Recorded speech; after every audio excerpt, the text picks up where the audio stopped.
What's up, tricksters and tricksetas, and welcome to another free VOD review presented by our favorite reading coach, CHARLATAN Papito. Today at our coaching table, we have our friend Paul, and our friend Paul is the currently Immortal 3 Jett main playing on Breeze. Now, I need to give you a bit of a backstory, because this is a free VOD review, and, you know, for every free VOD review, I need to give a bit of a backstory, why we are doing it and what's the goal right now. So basically, I already coached Paul.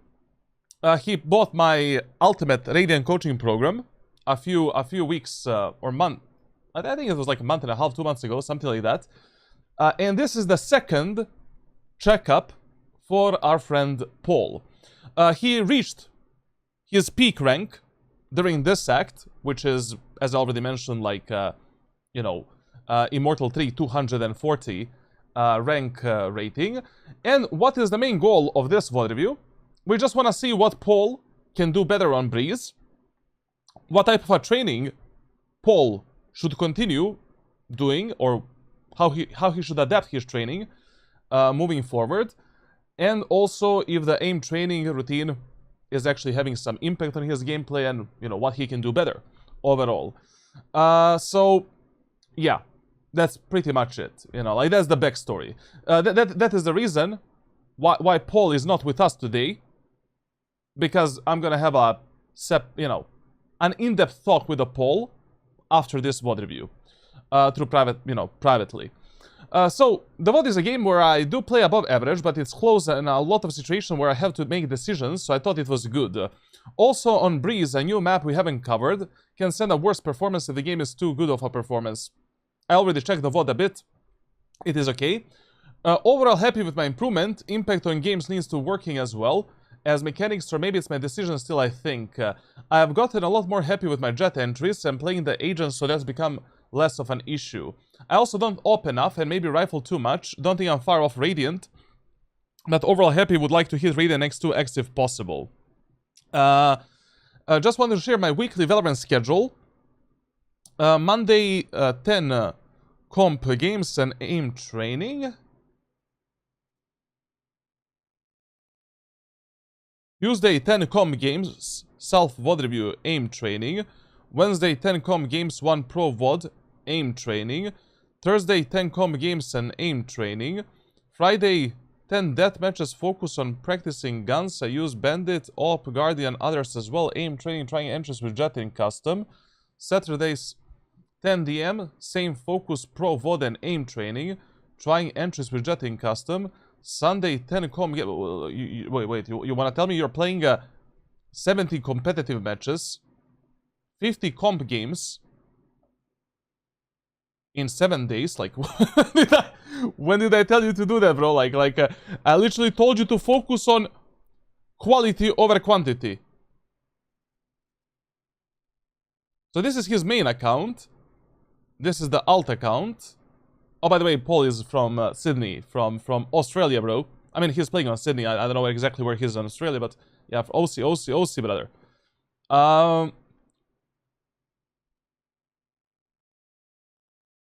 Okay. Interesting. Listen, Paul. Like, my friend, okay, you can play 10 matches of Valorant, but you will be burnt, a bit if you do that. Like, the first recommendation I'm gonna give you when it comes to this VOD review is play only on 2 accounts. You really don't need 3 accounts anymore, Like, you can just continue playing on this account and this account as well, because you already spammed a lot of the Jett matches, Like, you already dialed in Jett into your roster. So I really don't, this gym run, whatever, we really don't need this account. This account can go out. I'm gonna check the aim training later privately, because I don't want to leak anything. So this can be your main account, this can be a second account, and that's it. And basically what you can do is, like, I mean, you know what's kind of bad is, like, I told you to play on 2 accounts, and 1 account should be your first main account where you play, you know, a lot of ranked games, as much as you want, and you really want to have a second account where you just play one ranked game per day, every single day, when you're 100% focused, ready to win, ready to play, and you have no excuses whatsoever. So, you know, what would be a really good approach moving forward is that, okay, you can play 10 matches if you want per day, but, you know, like, play, I don't know, 9 games on this account, and only 1 match on this account right here. Like, you really don't need, you know, you really don't need to, especially because you're very close to Radiant, you really don't need 3 accounts anymore. Like, for example, I'm like 90% confident that in the next act, you're probably gonna get Radiant on this account. Especially if you grind in the first 2 to 3 weeks of the new act. So, when the next act begins, in the first 3 weeks, follow this shit. Like, basically, on this account, like this Joker account, play 3 ranked games every single day. On this account, play like 1 game where you're like 100% focused and ready to win. And on that third account, that Ascendant 3 account, you can just spam the games when you're not feeling it. You know, you just want to play for the sake of playing, not really, you know, you're not really at 100% focus, or let's say you're below like 80%, you know? You feel like, okay, I'm whiffing a bit of the shots, today is not the day, play on that Ascendant 3 account and try to practice something. And I'm like 1,000,000% focused that if that next act you're probably gonna get Radiant for the first time ever, and you will be my 300 and something Radiant player that I coached. Okay, now when it comes to like training, I don't know, man. Like you know, I think instead of playing this many competitive games, it's better if you do some consistent daily training instead of spreading it like this. So, what I would personally do, you know, instead of doing one self-VOD review once in a week, or one pro VOD review once in a week, I'll up it up a bit more, especially because you're already like very close to Radiant, and you know, mechanics are probably not a problem right now. And also, I need to ask, like, you say here that you're aim training, but then you say here you're playing deathmatch. Like, does your aim training include the deathmatch or not? I mean, I very specifically told you what type of warm-up and what type of aim training you should be doing every single day. And also what type of general training you should be doing as well. So yeah, we'll figure it out. We'll figure it out. Like, I really don't, I mean, you know, 50 competitive matches in 1 week, that's a lot, man. Like, for an example, I didn't meet a single player in the last 6 years of my coaching that is able to have 100% focus and willpower to play in 10 games. Brother, at some point you're gonna be like, you know, fuck this shit. You're gonna lose a bit of the focus, a bit of a stamina to actually try hard and play. You know? So, I don't know. I mean, as long as you can maintain the same quality in these games, like, that's fine. I have nothing against it. Saturday and Sunday I don't play comp because I work and have 3 hours in the evening to games, so I feel rushed and mentally not ready to play comp. Okay, that's good. That's good. Prefer practice other shit. Also, whenever I get summit and I'm practicing in DMs, I play near sites or common fight spots so I can get reps in to get more familiar. By the way, I will be making a summit playbook in the next 7 days. So you will get a playbook for summit in the next 7 days. What could I do what could I add on my other days that would be beneficial? I also just wanted to remind you that we discussed finding in-game DM or range training instead of Kovacs, aim training if it's possible, as I prefer this, but whatever the best routine to go, I'm happy to take. I mean, we will overcome games as well as I never... Okay. Okay.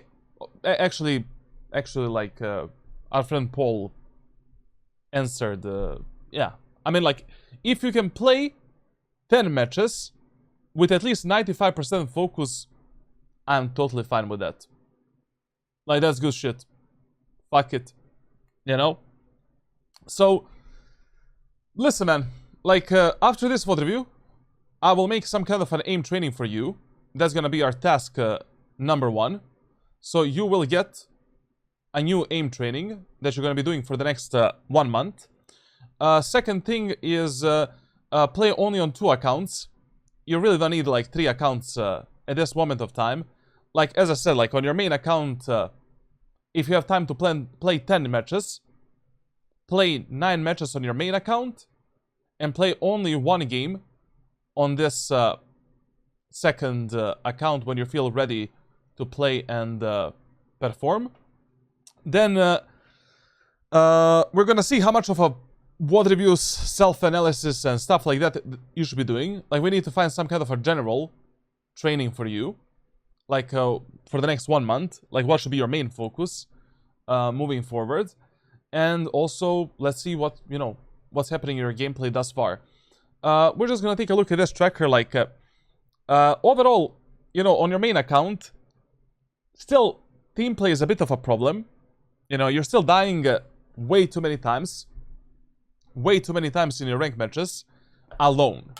Like, basically, purely based on these stats, we can tell that you're dying every match 3 times when you should not be dead. So you have 3 deaths that are basically completely preventable, and you know, they don't need to happen whatsoever. So we need to see, like, you know, in this VOD, what's actually the problem? Is it aim? Is it positioning? Is it, like, how you take those fights? You know, what's going on? Also, I think I told you to play Chamber as well. I think I said, like, you should play Jett as a main and Chamber as a flex and fill. You know, I don't know why did you completely drop the Chamber from your roster, but I also need to remind myself, in clutch situations you're still underperforming quite a lot. Like, this number should be at least 3.5 to 4% at this skill level, you know. So we need to see what you can do better in 1v1s and 1v2s. Then we have this. This is fine. First bloods and first deaths are kind of horrible, considering you're playing Jett. You know, especially when you're playing a duelist such as Jett. The amount of your first bloods should be at least 20% higher than first deaths. So, first bloods, first deaths. KST is suboptimal. Like, as I said, like, you can be a bit more refraggable. Maybe play with your teammates a bit more. Maybe you should not be dying as many times as you do alone. And be a bit more self-preserved. You need to value your life a bit more, man. Like, you know. Attacker side.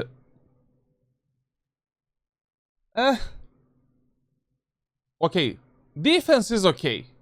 Like, on defense, you can just fight a bit, maybe a bit more with your teammates in some kind of a way, you know, instead of forcing too many 50-50 fights. But on the attacker side, brother, like, we don't exist.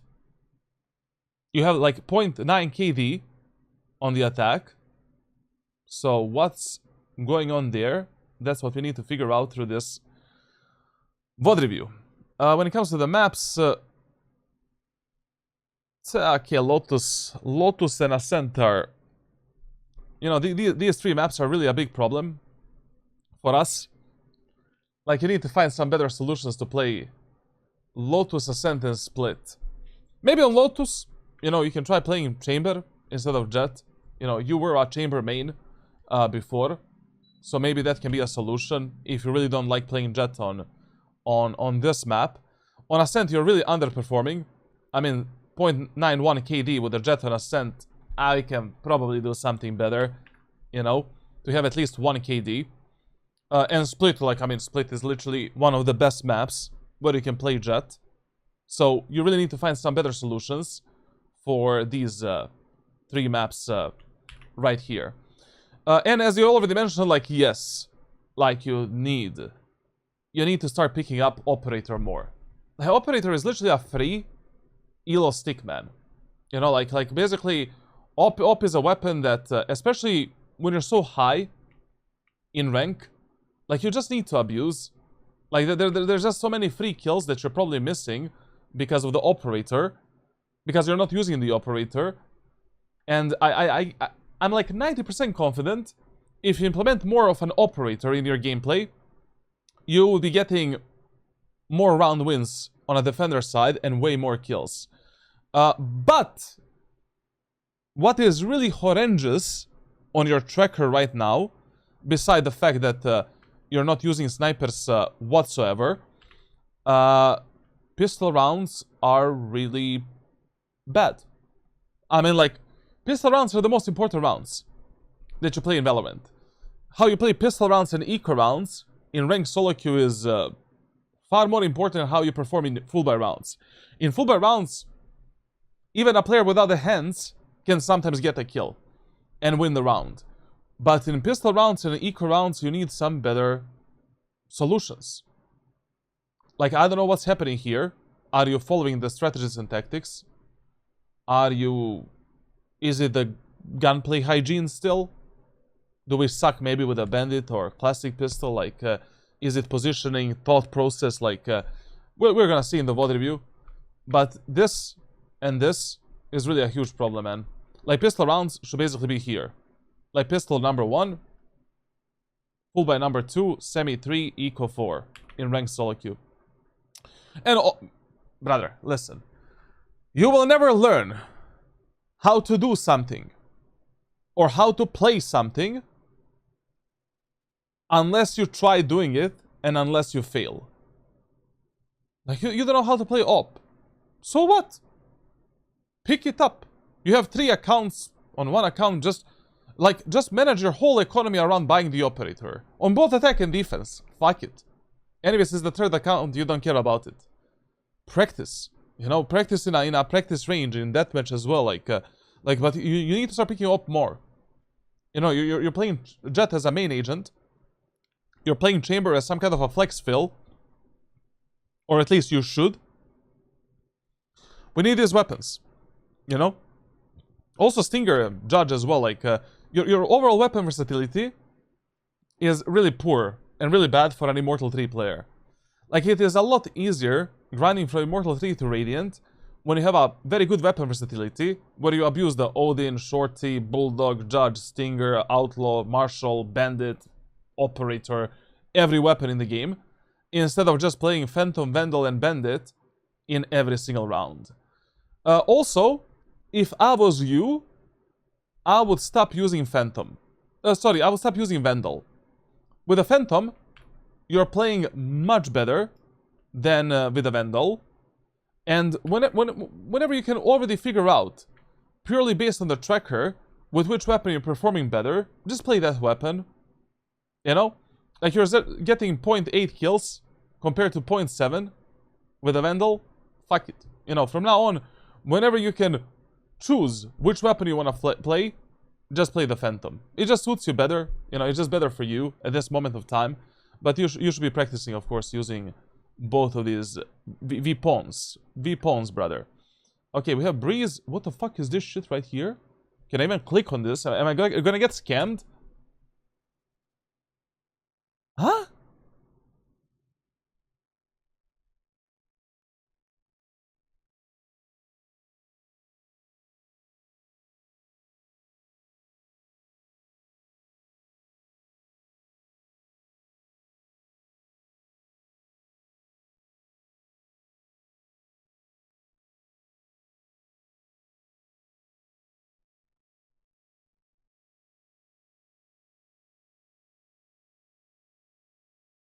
The fuck is... Coach Coin 2026. Like, what? Everything has to be monetized in 2026, bro. Like soon, when I go to take a piss, you know, I'm gonna have to watch 3 ads in front of my toilet before I take a piss. Yo, Valentine, thank you for... I really don't know what is that, man. Like, what the hell, bro? Let me take something to drink and then we start. Moment.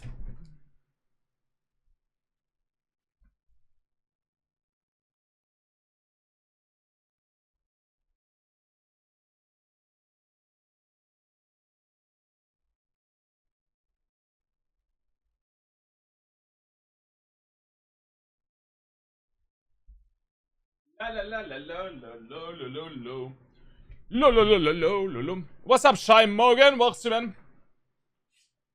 How many ads did you...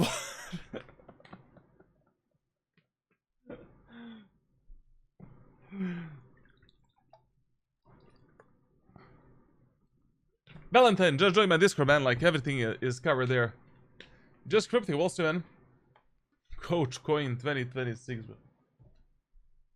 Monetization maximum, bro.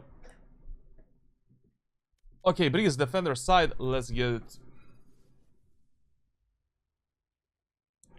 Brother, I just got a new tires for my car, and my whole apartment smells like shit, bro. I need to keep them here like for the next 2 days.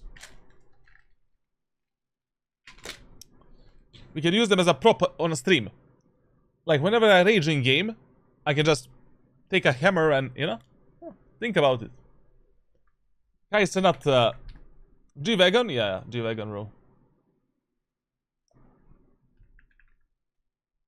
My Maybach is on, you know... There's some peasant washing it. Okay. Breezeroni. Same as always. You know, you load up in a game of Valorant.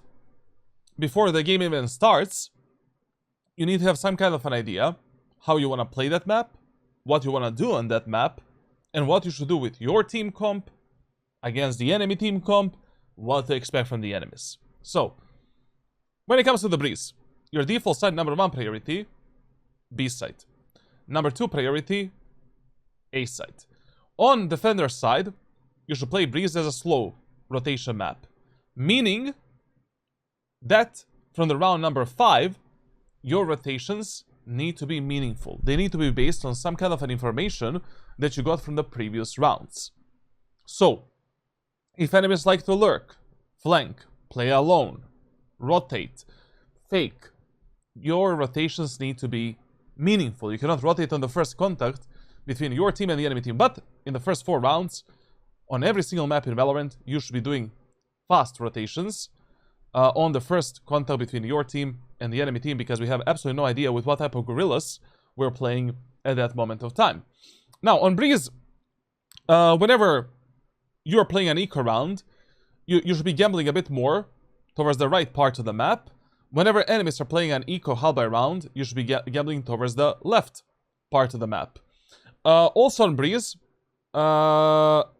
if you have no idea what to do, and you want to make some kind of a default play, the best default play on this map is starting top mid, or taking the aim-in control. Like, basically, you start top mid, clear the elbow, then from the elbow control, you decide what to do next. Early information is very valuable on this map, especially as a Jett, you know, player.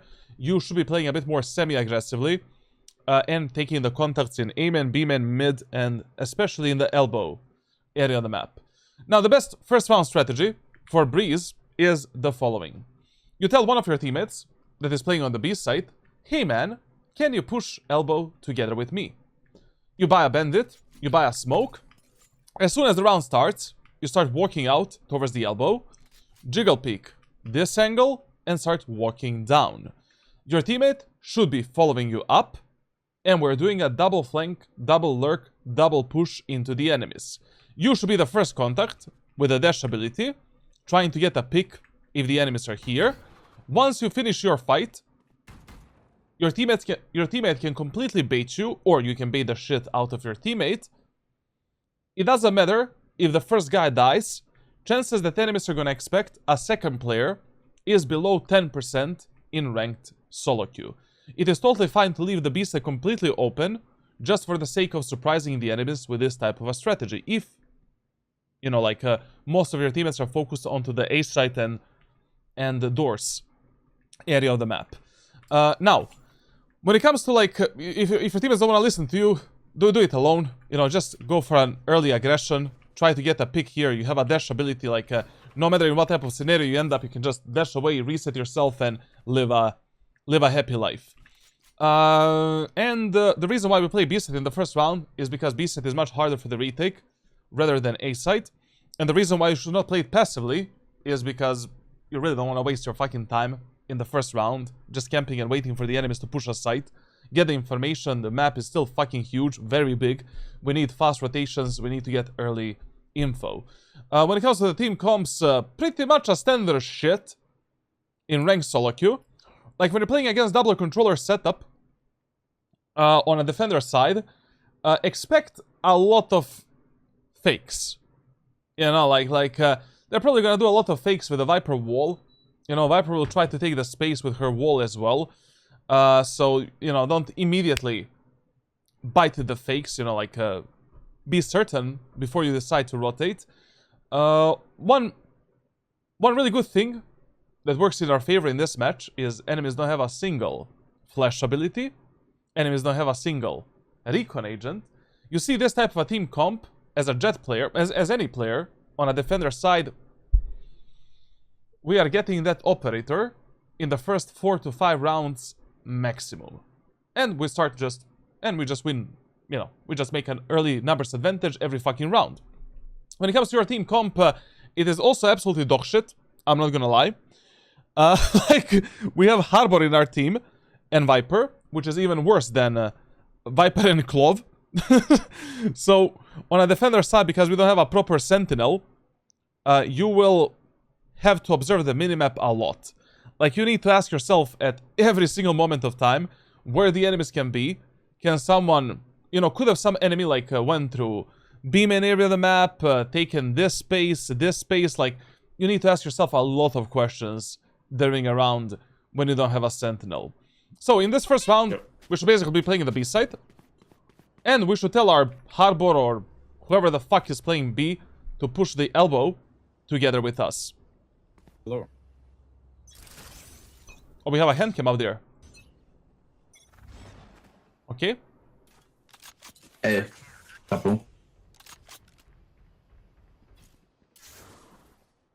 No, nothing. You know, like, I don't know what was this.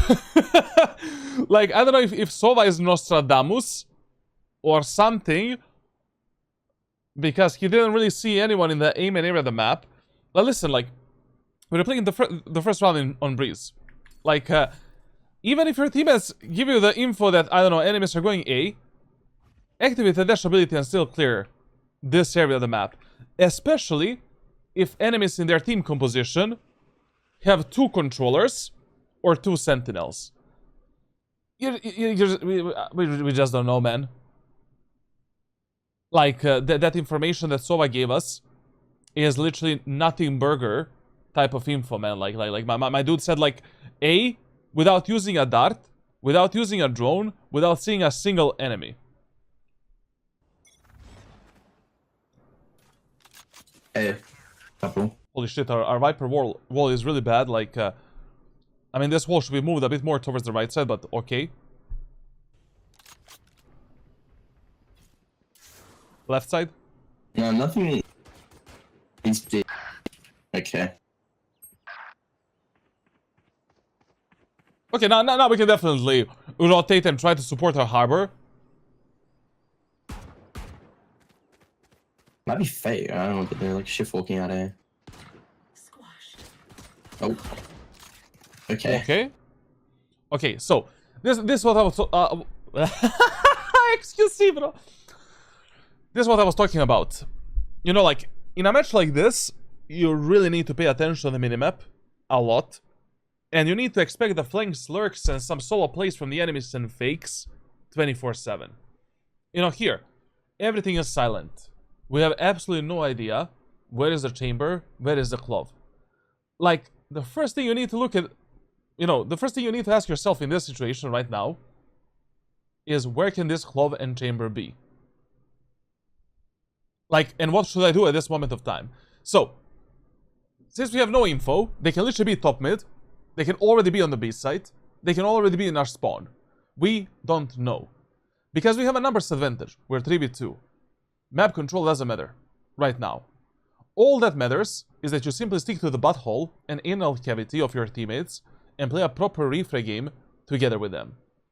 So here we can literally sell everything, it is totally fine, and simply play a 3v2 retake without any problems, especially in this pistol round. Another thing I don't understand here is why did you use your dash ability at this moment of time and you didn't use it when there were literally 2 enemies fighting you. Like, if you already wanted to use a dash ability somewhere. Might be fake. I don't know, but they're like shift walking out of here. This would have been a perfect moment of time to use it. You literally heard like 2 set of footsteps right here. That is the time for you to use a dash. Even if you're fighting with your Viper.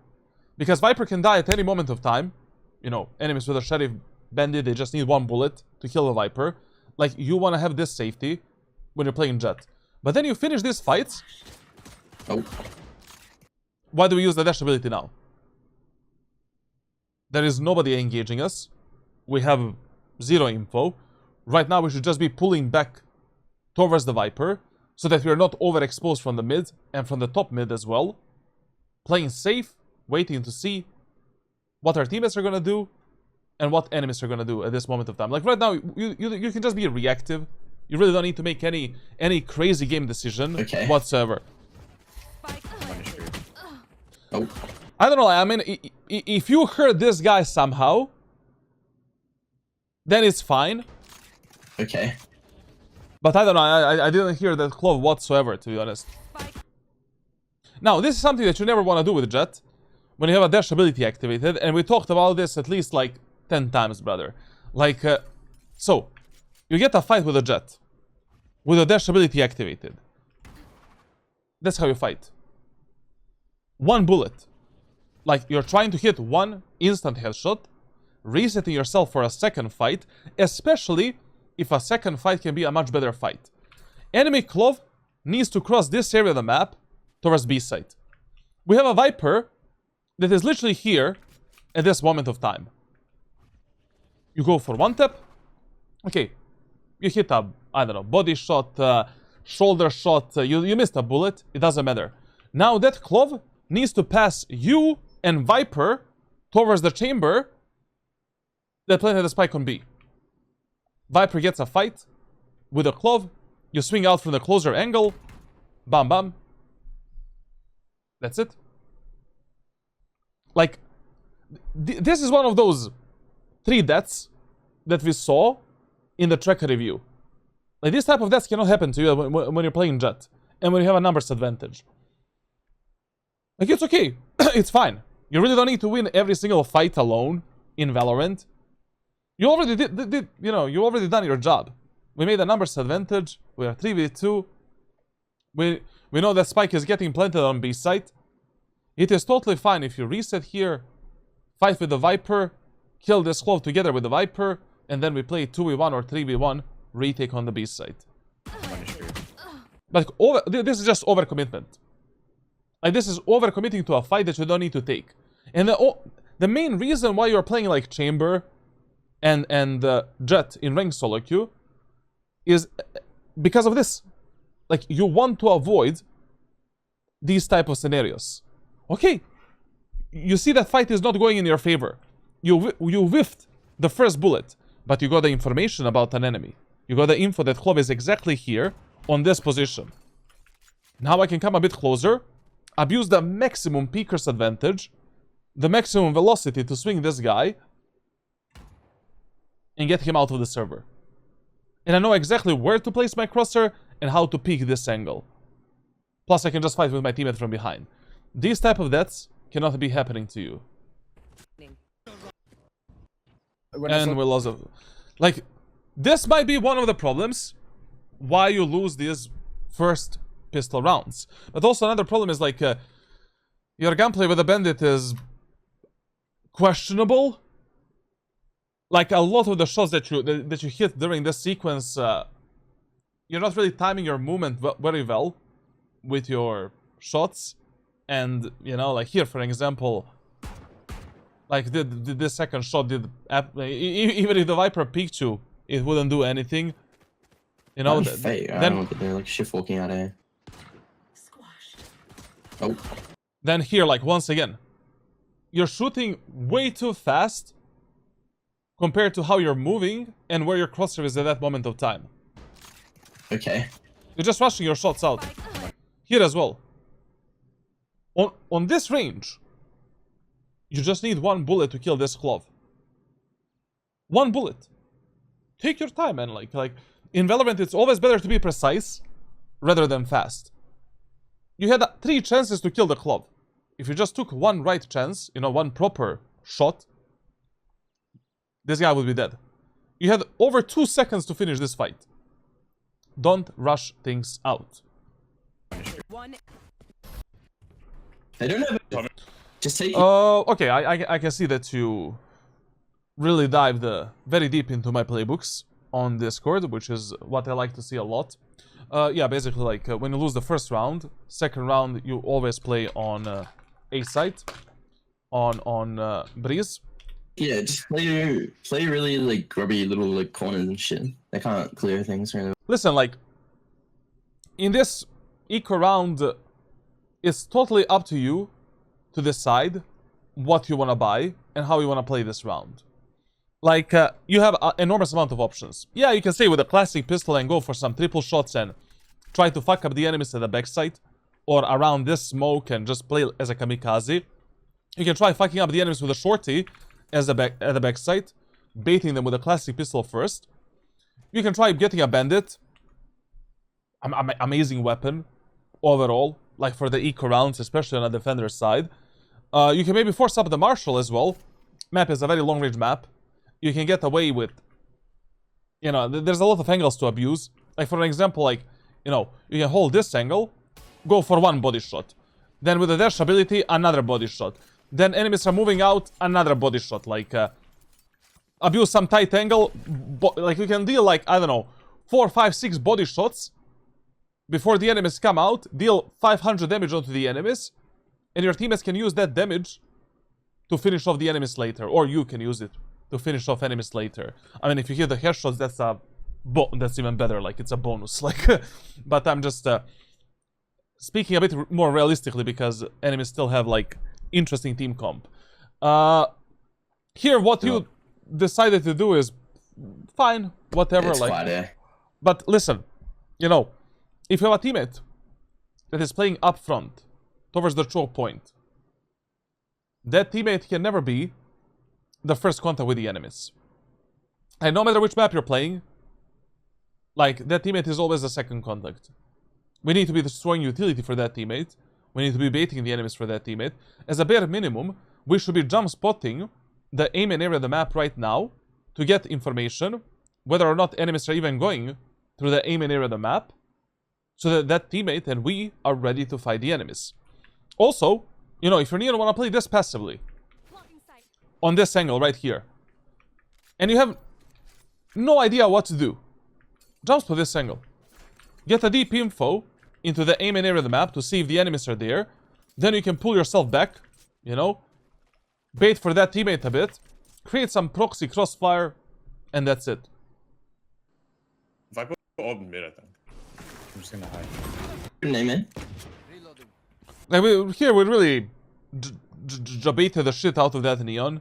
You know, like we should have applied a bit more pressure with this Sova, so that enemies are less likely to check that angle or react on that angle. I mean, like, normal human beings in Immortal should be checking that angle, but considering what I saw in NA Immortal in the last few days, like, there is a chance they don't check it. Like, there is a chance, especially on Sydney servers. I'm just gonna hide. I'll hide.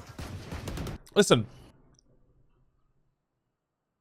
if you already wanted to fuck up the enemies here with a classic pistol, the best position where you can fuck them up is right here.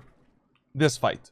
This fight is your best kill potential with a classic. Enemies are moving in, we can try to go for a triple shot, triple shot, triple shot, triple shot. Like, taking a fight with a classic pistol like this against multiple enemies, you're not Thanos, man. In this specific match, like, you can play also so many different stupid angles that usually you would never play. Like, enemies don't have a single Molotov and a single, like, flash or recon ability. Okay, they have a Viper Molotov, but Viper players usually save that Molotov for the postplans, which is kind of bad, but we can gamble on it at least in an eco round and early rounds. Like, in this game, we could just play this angle at the end of the day and try to kill the enemies, you know, as they're coming out. All of this would be a much better idea than just baiting the shit out of the Neon. Taking a medium range fight with a classic pistol and swinging like 5 enemies with, like, you just can't. You just cannot expect from yourself to take any kills here. If you already want to take some kills, fight around the smokes, play a bit closer, I don't know, like, do something proactively, don't just play passively like this. Okay, next round we play on the B site. Because of all of the common rules that we have on this map, basically, first round you always push the elbow, get the instant information in the elbow. Second round, if the enemies win the first round, you always gamble on the A site. And third round, because enemies are playing a bonus round, chances are around 70 or 80% that enemies are gonna push B site right now. In this round, you can play completely passively without any information. We should just be abusing good off angles, and we should just try to stay alive as much as possible while our teammates are rotating, applying the pressure onto the enemies and potentially getting a pick. Potentially getting a kill. As long as you have a smoke. Alright, play offside. Like, for example, this positioning right now is, I don't know, like, a bit unnecessary. You know, like, why are you coming towards the enemies when they have a Neon, Jett, and they can easily close the gap with you? And you know that enemies have shit weapons, and you have much better weapons than them. Extend the range. Like, here I can just hold this angle, try to get one kill, you know? Then I can go at the backside, fuck it, like, use my dash ability, try to get another one. Or try to catch this guy off guard, get a kill there, then swing out, dash into the enemy smoke, reset myself. I got 3 chances to get 3 picks that are very safe picks. I stay alive and just play retake. Why would I be playing here when the enemies have a Neon and Jett in their team? And I have much better weapons than them. Compared to them. Some B, some B. If I put up They swing for me. I mean, yeah. You know, taking this kill should be pretty easy because of the Viper Molotov and Viper Orb. But if the Viper didn't do the Molotov or Orb, and this Neon is sliding in your face with anything, to be honest, like, this is a pretty risky fight to take for no reason whatsoever. Just walking up. Just getting my gun mid those. I don't like here how you use your smokes. Listen, whenever you want to reposition from some angle as a Jett, you should either drop a one-way smoke and just get the fuck out immediately, or drop the smoke on top of you and then get out. Like, the reason why you do this and not this is because, you know, if you drop this smoke towards the enemies, and enemies can just swing that smoke in less than a second and catch you, you know, catch your ass as you're bunny hopping around the corner. Like, whenever you're covering up yourself from the flashes, Molotovs, I don't know, like stuns, you know, you get stunned and you want to cover up yourself, you always drop the smoke on top of yourself and then run away. Or you one-way the angle so the enemies have less confidence to peek it. If the enemies are already stuck there and they cannot pass that one way. Just walking up. Just getting my gun mid those.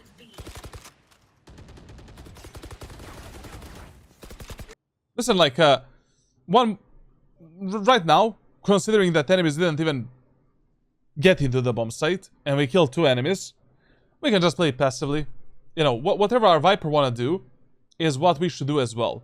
But we have one big problem that we should notice moving forward in the next rounds. So enemies always have someone that is lurking and flanking. Like, there's always someone playing alone. And when the enemies are playing like this, usually against these type of enemies, getting early info and making an early pressure is a really good fucking shit.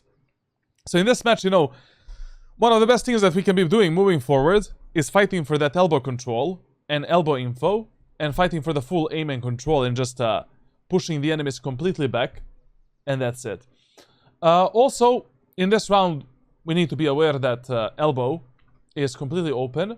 One enemy can easily be there, especially because Chamber lurked in the first round through the B main.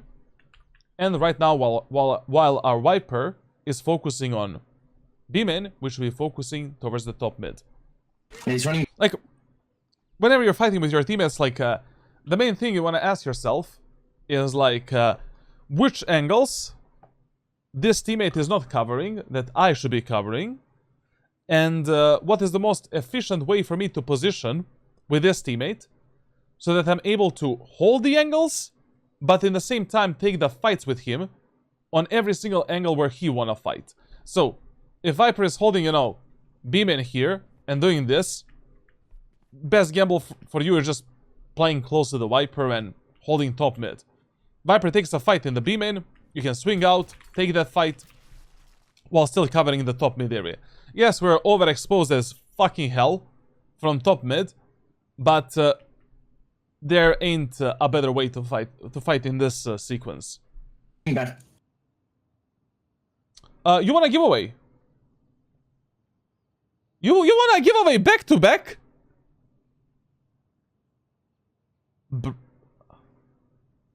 What the fuck? Rank Immortal 3. Immortal 3. Tunnel. One more tunnel. Spike down B. Spider-Man.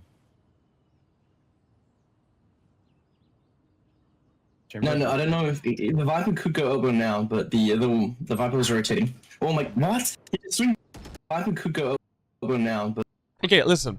So this is a very, very common mistake that you will see across every rank, and especially in high elo lobbies. Like people do this a lot. Like, especially when you're playing on these big ass Chungus maps. You know, like Summit, Breeze, Abyss, for an example. As soon as you make a numbers advantage on defender side, just fuck the map control. Fuck it completely. It doesn't matter. Just make sure that enemies can never kill you based on timing and luck, and that enemies cannot isolate you and your teammates into 1v1 duels. Like here, for example, do you really need to cover the elbow alone here and force a 1v1? While your Neon is also forcing a 1v1, and not only that, our Neon can die from mid and from the site. You can die from the site and from the elbow as well, because we have no information if enemies crossed the B-main choke point. Like, team play is really, you know, your positioning compared to what your teammates are doing, and compared on the numbers and economy, can still be much better. After this kill on Clove, smoke this, get out. Move towards the Neon. Neon can cover, I don't know, like Neon can cover this position. You can cover, like, this. At the end of the day, we can just get the fuck out of here. Play in the CT. Why? Because we have a teammate that is lurking and flanking. Whenever you have one teammate that is on a lurk and flank, that guy is the playmaker. Your only job is to stay alive, apply the pressure onto the enemies once they start planting the spike, and that's it. Now we need to wait for Tsova to complete his travel around the world. Where this spike ends up is not our concern. It literally doesn't matter. Enemies can pick up the spike, plant the spike. It literally doesn't matter. Like, we have advantage. We have the timing on them.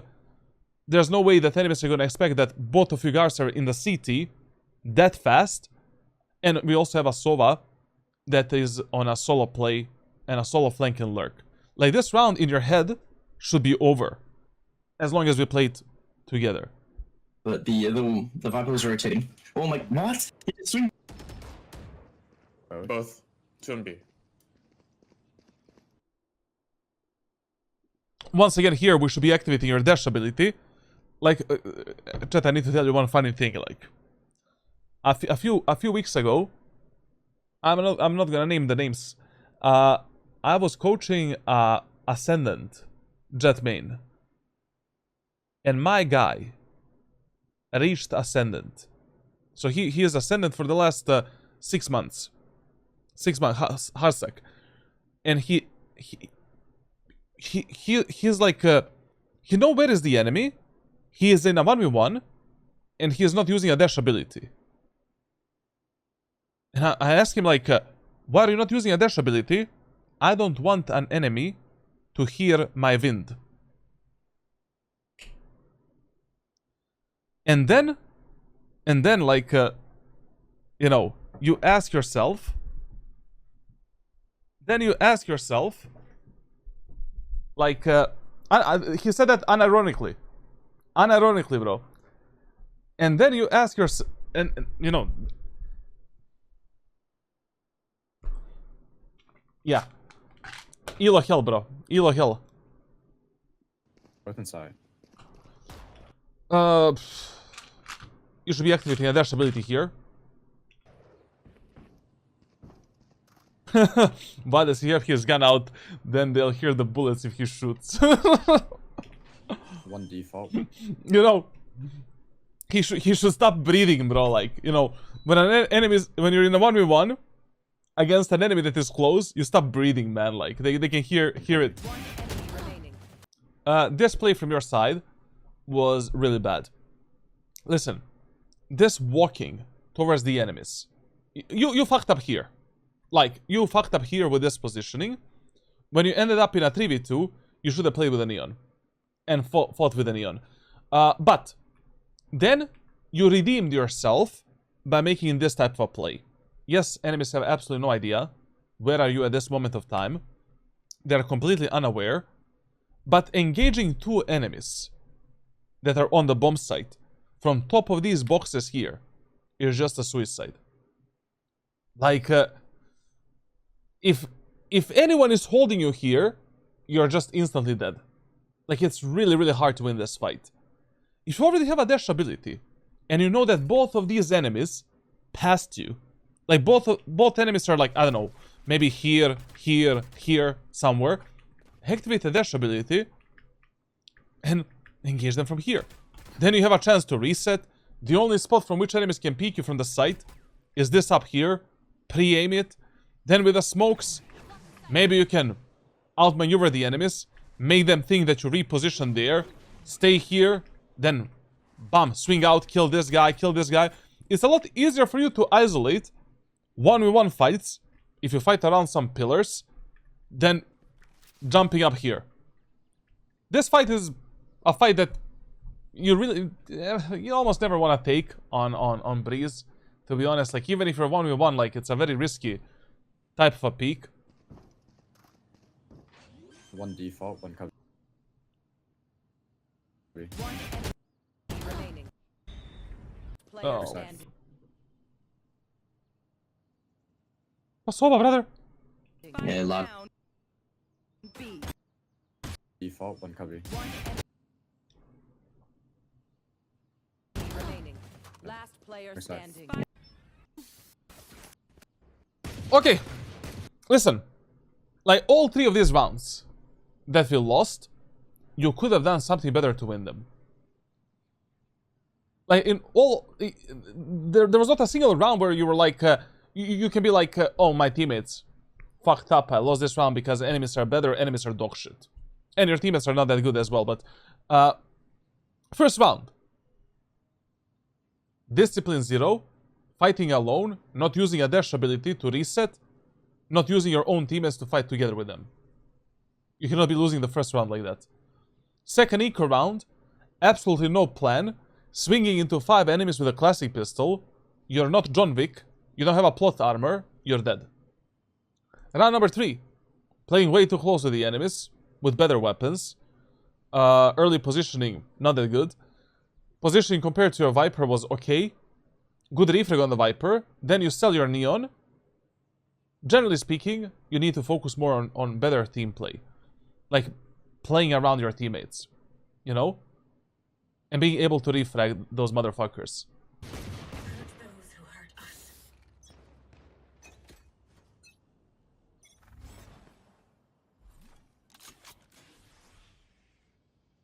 Yeah, okay, man.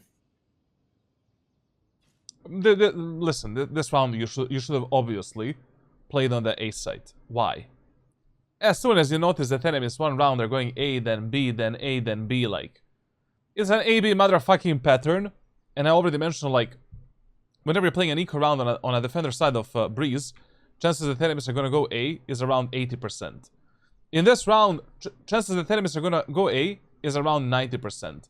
And even if I'm wrong in this round, it doesn't matter. Like, we need to position on our defender side in ranked solo queue based on these rules and based on these tips. Like, based on how an average ranked player thinks in ranked solo queue on the attacker side.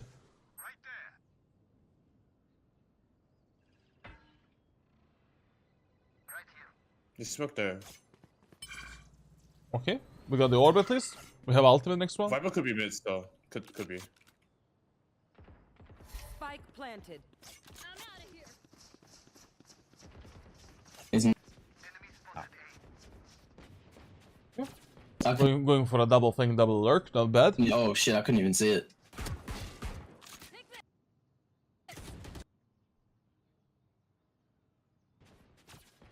Oh shit, I couldn't even see it.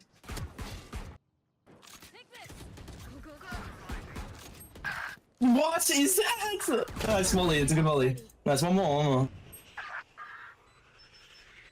One backside, one pyramid.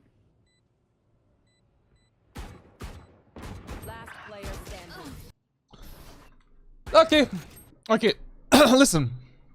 When you're going for this type of double flanks and double lurks, especially if you're playing an eco round like this, like, usually these double flanks and double lurks work the best if you play them with as a bait type of a setup. You know, like, players in ranked solo queue are just completely ignorant about the fact that there might be like 2 or 3 enemies behind them. Usually what happens is, like, in ranked solo queue, is like, your Neon goes here. She gets triggered by the trip. Enemies reveal her. Enemies kill this Neon. Neon will maybe get 1 kill, maybe not, it doesn't matter. Chances that enemies expect you as well, that fast, on a second flank and lurk, 10%. Maximum. So it is worth it in these type of setups, and these type of plays, to bait your teammates a bit more. Like, basically let them do whatever the hell they want to do. Let them take the fights. Because you can maybe get 1, 2, or 3 kills instead of just 1 pick or 1 clean fight, essentially. Yeah, I couldn't even see it. That was a bit unfortunate. What is that? Nice molly, it's a good molly. Nice, one more. One backside, one pyramid. So what was the problem in this fight?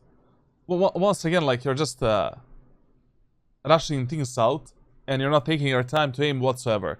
And also, you know, especially when you're fighting enemies that are close around the covers and corners, and you know their exact location, you always want to be the guy that is abusing the peeker's advantage and that is swinging first. You don't want to wait for this Viper to peek you. You want to be the one that is engaging this Viper. Like here. Okay, you know the Viper is there. You saw the shoulder. Go! Swing it. Anyways, you know that you ding the Viper with a headshot. You know that Viper is literally 1 HP. All you need to do is hit 1 body shot. You see the Viper here? Bam. Do this. Do this. Now I can focus on enemies on sight without wasting my time and losing my time. Last player standing. If you wait for this guy to swing you, that fight is like 10 times harder for you. Why? Because you need to predict where this guy is gonna end up with her body.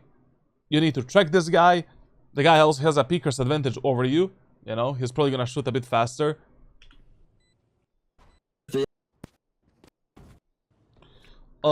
This round playing on the B side, I guess it's fine. You know, enemies have been going A, B, C, D, E, F, G the whole game. And in this round we can use our ultimate. Okie dokie. We'll play like from mid. Listen, especially when you're playing the Jett ultimate, you wanna take a very long range fights. Very long range fights. Like, the longer the range of the fight, the higher are the chances you're gonna win that fight. Because you can do whatever you want with your movement. You can literally just spam 3 body shots into the enemies and kill them. And enemies need to be mega, giga precise to kill you at that moment of time. If you end up in a 1v1 fight like this, Jett player should win that fight 10 out of 10 times. No matter which weapon this enemy has. Unless the guy has the operator, of course. You want to play? Let's play. This one, mid, clove. Mid doors. 2. Also, this play is mega dangerous and mega risky.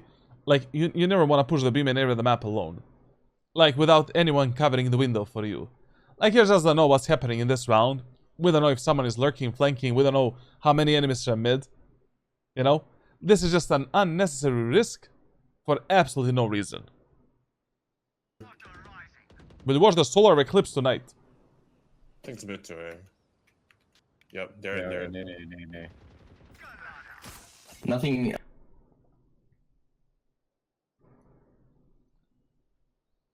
Kids in Africa don't have water, man. We are wasting knives here. Elbow right now. I think you go in first. I don't have sun. Hang on. Yeah. Oh. Blocking sight. Listen, man, like, you know, if you already know that one guy is alone, even if that guy is a chamber with ultimate, just run him down. You know, what would be the best way? What would be the best way to engage this chamber right now? Chamber has the ultimate, so he has the op. My guy is stuck in the left corner. Brother, just, you got up here, smoke this, drop down. Chances that that guy needs to be fucking Horcus to hit this shot. And usually, especially on a Sydney servers, you don't have a Horcus, you know, like in the enemy team. Blocking sight. Just so. Also, I don't know how many times I'm gonna repeat this, but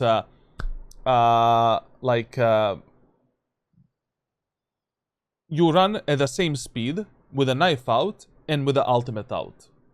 So there's no reason to hold a knife. One side. What car you got? I got a Honda Civic, man. Nice. One. Did we see a bomb? Bombing.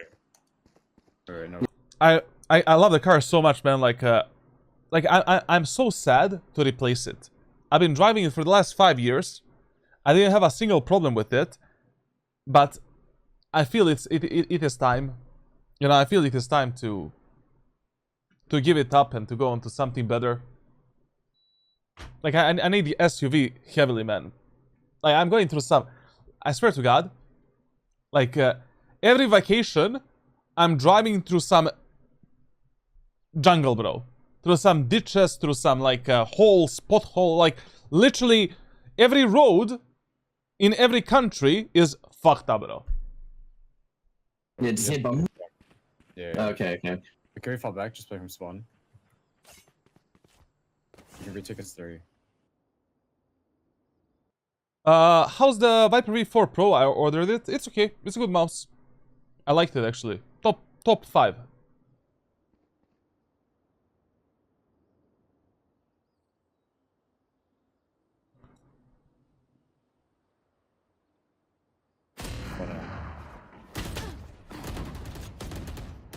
Dinged low. He's low, he's low. I'm falling back. Nice. Okay. Okay. Could have been better, could have been cleaner. We could have killed that chamber a long time ago, but okay. Alright. This is the time, my friend, where you pull out the big guns. You just can't, man. Like, you cannot get away with the fact that you're not playing operator on a defender side of Breeze with a Jett. You just can't. You know? Like, especially when the enemies don't have a single flash, enemies don't have a single recon ability, you just can't do this. Like, you just can't. You know? Like, basically, operator, heavy shield.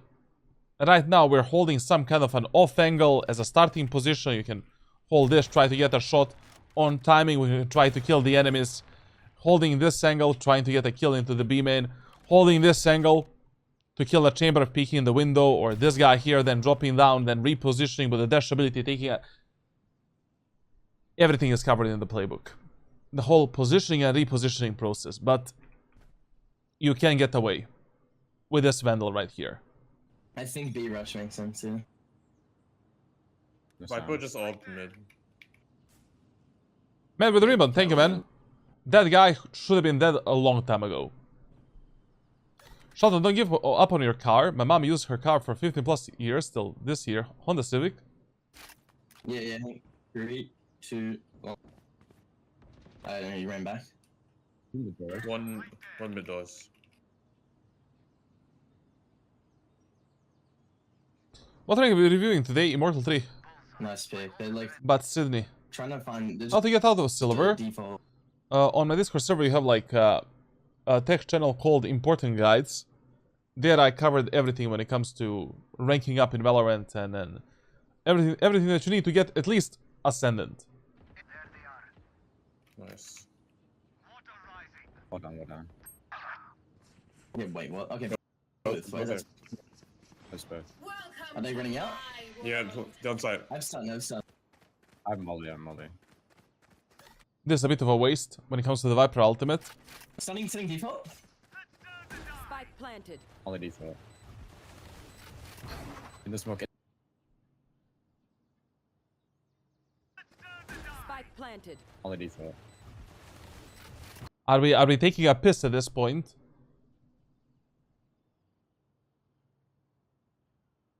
Brother, if you already wanted to use your dash ability for something, we might as well use it to reveal the Viper in the pit, to fuck up her crosshair placement or something like that.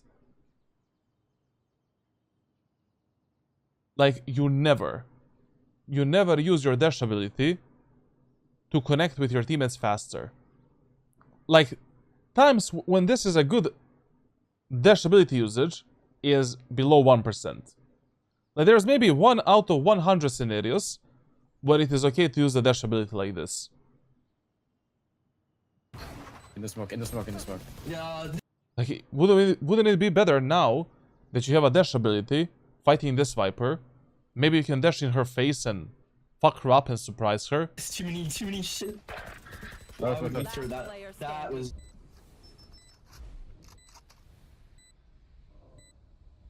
One enemy remaining. Behind you, no? Hit 80. I like this repositioning a lot. This is really good.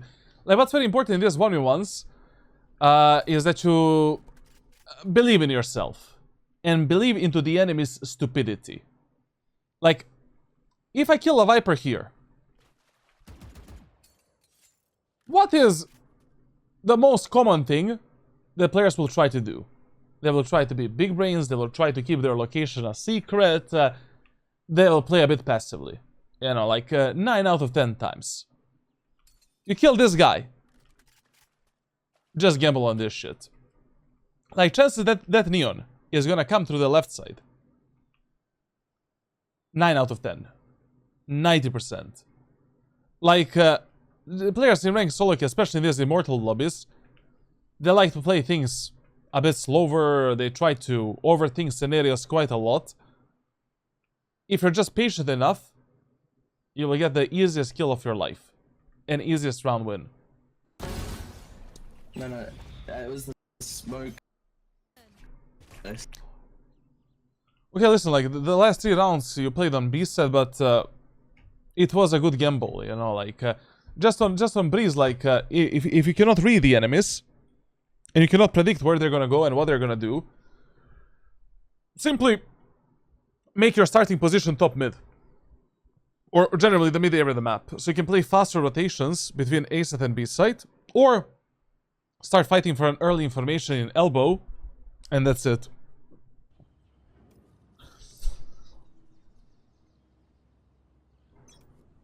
This is a very boring early positioning for an agent such as Jett. Like, I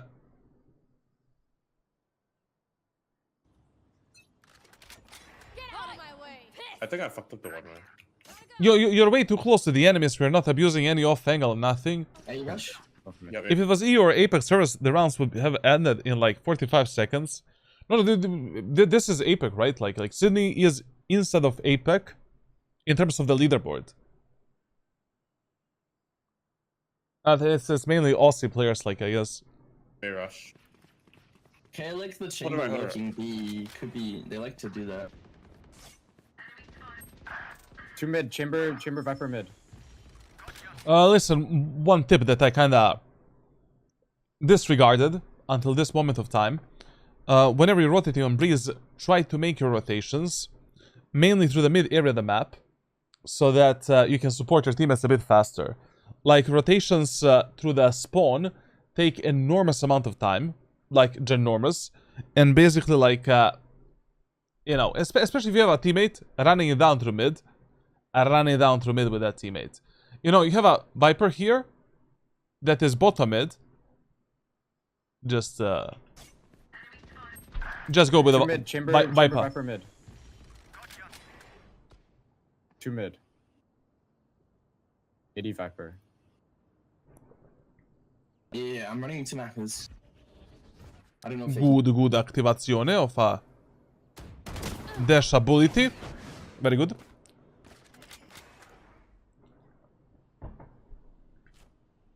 Nothing. I don't see any B man. But what are they trying to do?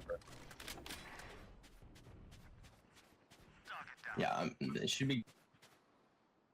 Should be going in, right? Could be a mid doors. One enemy remaining. What the Yeah, this Viper is 100% on site already. Spike fuck are down they doing? A. Mid doors. Yeah, there's guys behind us. You just put all about mid. Here. There's something, you know, there's something that's very important for a map such as Breeze. Like, you really need to be more aware when it comes to the timings and when it comes to, like, how much space enemies could have taken from you and what they could have done while certain area of the map was open. You know, here, like, Viper can already be very close to your harbor. She can literally be under the bridge right now, behind you. So, the best decision here was probably to play with the Neon at the bottom mid, or to hold this angle in a bit different way where, like, you know, Viper cannot kill you if she is on the site already. Get through. 30 seconds left. One shot. One was mid. One was like deep A, man. 140. Yeah, and I don't think he has. She can go B, no? 10 seconds left. On A. He's on A. He's on A. No charges left. You can peek this. Yeah, Sunny? very good. Nice. Very good. Yeah, come on, man. Okay, good change of pace. Enemies are mainly focusing on the mid control, so why not as well punish May as them? well just, yeah, you can probably just pop Viper or man here too.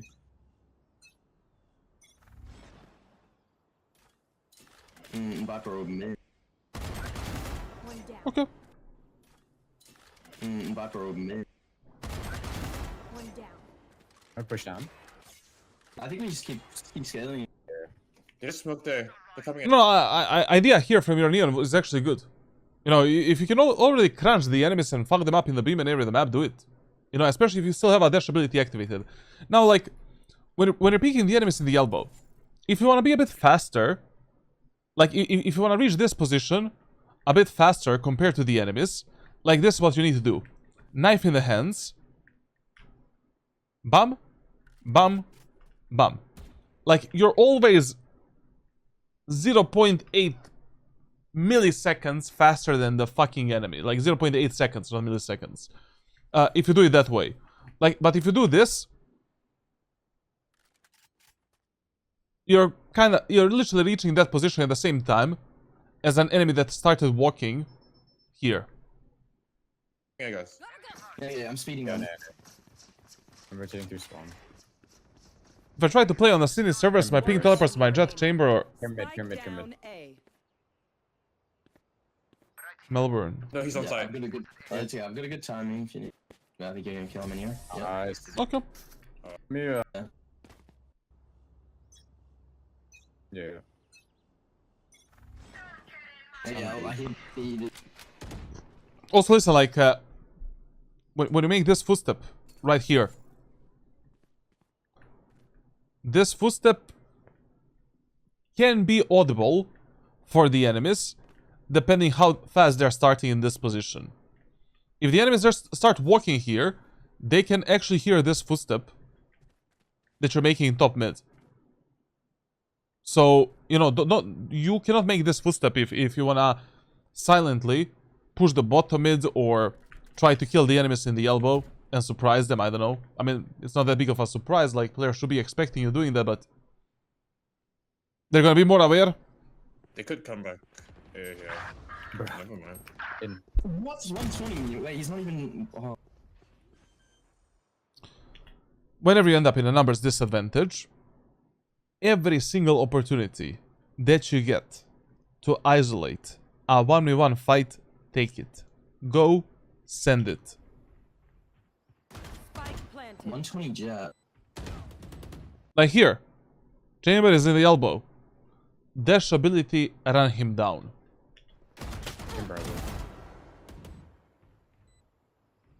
Dash ability, run him down. Deploying drone. Inside.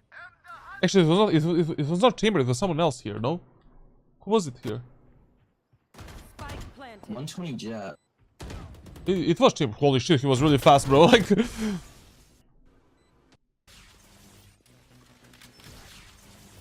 AD Vector. One cubby, one Jump up. Time's running low, guys. Yeah. Stay down. One cubby, one Nice. backside. Pocket, yeah. Time's low though. Good to go. One enemy remaining. Backside. like the main problem in this round is that you backed off from that fight with a chamber way too early, and you need to have the balls in Valorant to take this type of fights when you end up in a numbers disadvantage.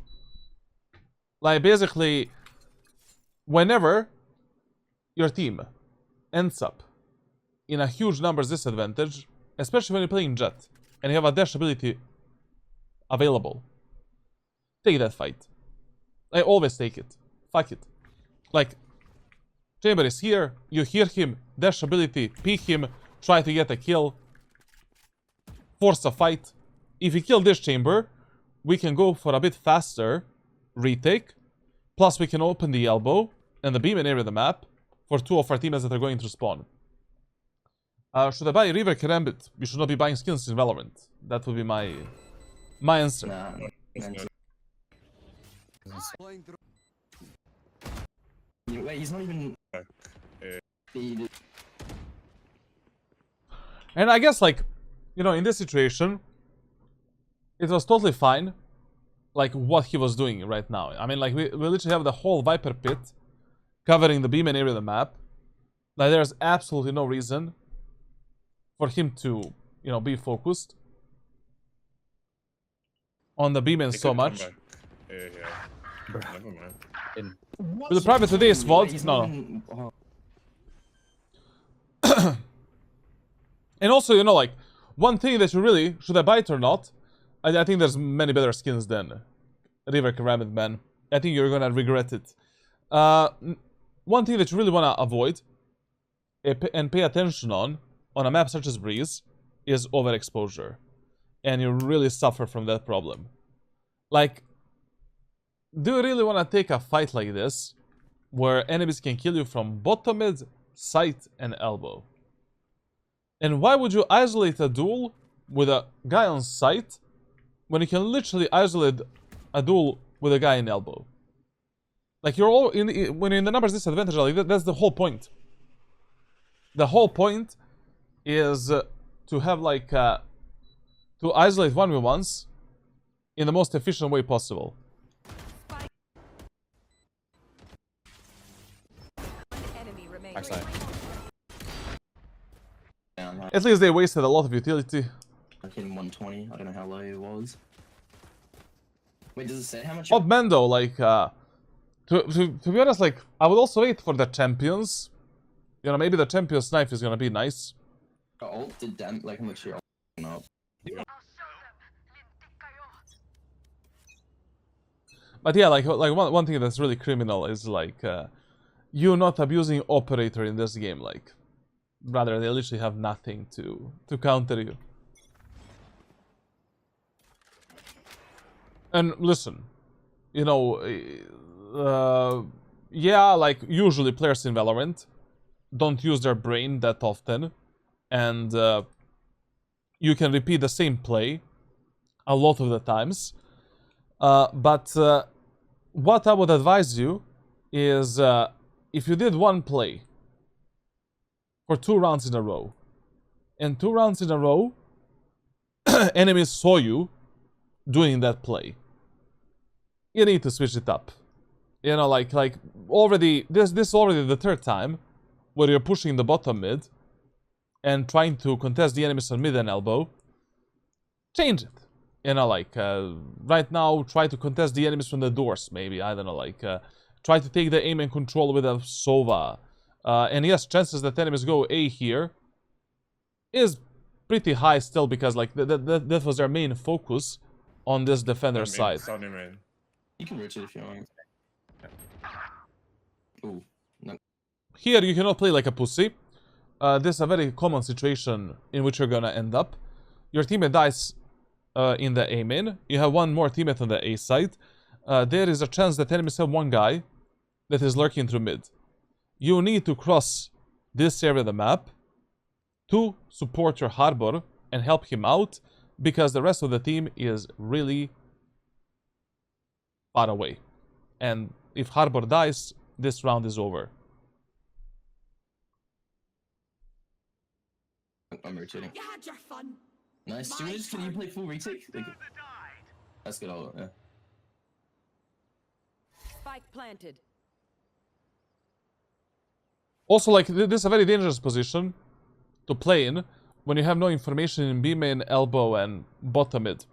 As a matter of fact, the enemy chamber can also be, you know, chamber or Viper. They can also be, like, lurking through B and killing you right now.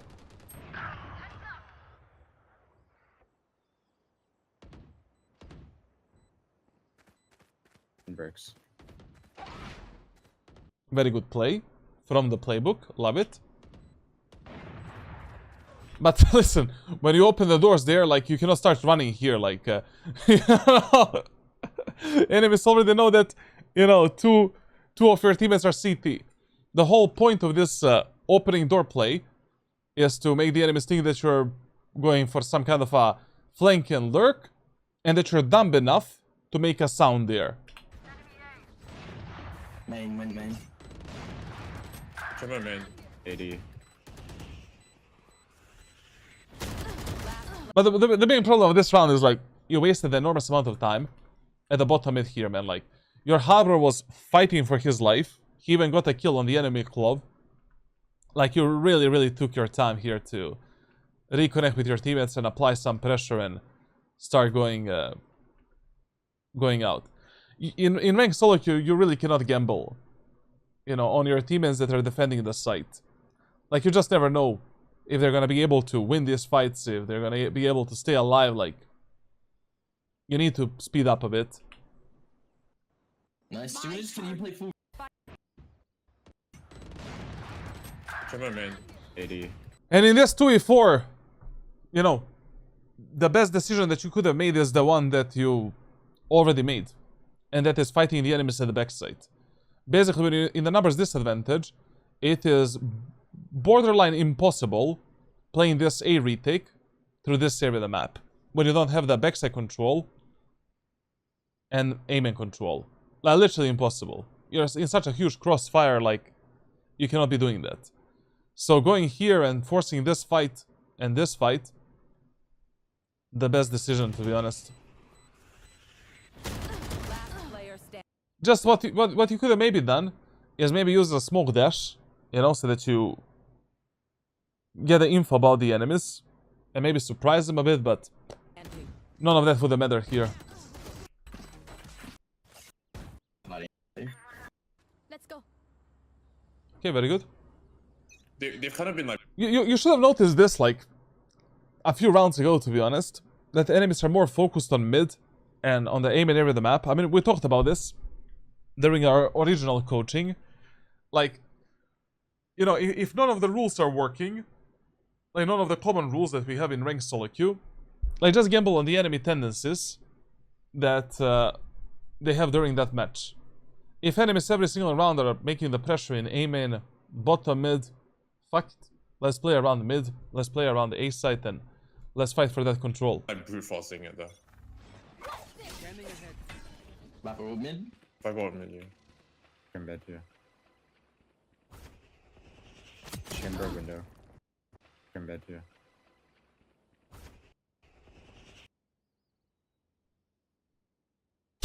I don't know, like, what to say here, like, but once again, like, you know, you're just overcommitting too much to the fights when you have a dash ability. Yeah, that's a great shot from the enemy Jett, you know. Maybe we could have had a better crosshair placement here through the smoke. Doesn't matter that much, like, it was a interesting shot to hit anyways, because of the Viper smoke. But with the dash ability, like, you really need to look at this tool, like, brother, like, I just wanna get one bullet or one burst fire onto an enemy and then instantly reset myself. Like, you're never committing to the fights with this ability activated. Like, I here. go mid, yeah. Turn bed here. Bam! I hit a body shot here. And this guy is peeking me. You dash away, reset yourself. Anyways, a much better fight that I can take with ultimate will be some kind of a long range fight. Like, enemies start peeking the aim and area of the map. I'm playing behind the Viper of wall. Much better fight. Anyways. Chamber window. Good. And also, like, I don't know what was with crouching here. Like, yes, when you crouch here, you do see, like, this is actually a bit of a mistake that we need to talk about. Like, when you have a one-way smoke, a lot of the times, when you crouch, you will be able to see the enemy legs a bit sooner, and you're gonna be able to see more of an enemy. But the trade-off of this shit, especially when you're so close to the enemies, if the enemies go for a wide swing, or they go for some kind of a jump peek, God help you.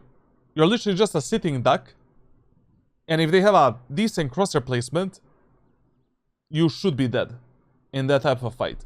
And especially with the knives, like, I mean, you cannot be holding this angle like a crab, you know?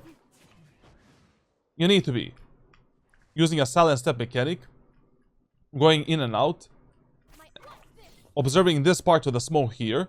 You see the Jett legs there. That's it. Ult mid. If I go mid, yeah. Turn bed. I mean, you know, the difference here between you crouching and not crouching is really minimal, man. Yeah. Like, really minimal, to be honest. Like, if you were not crouching, you will maybe see the enemy Jett like 0.2 seconds later. Chamber window.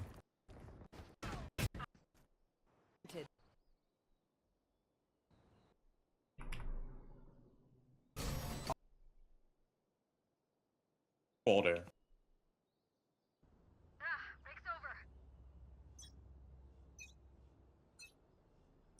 You want to play? This is Let's probably gonna be the A Yep. push, yeah. Like, now, how did I know this is gonna be the A push in this round? Because of their ultimate status.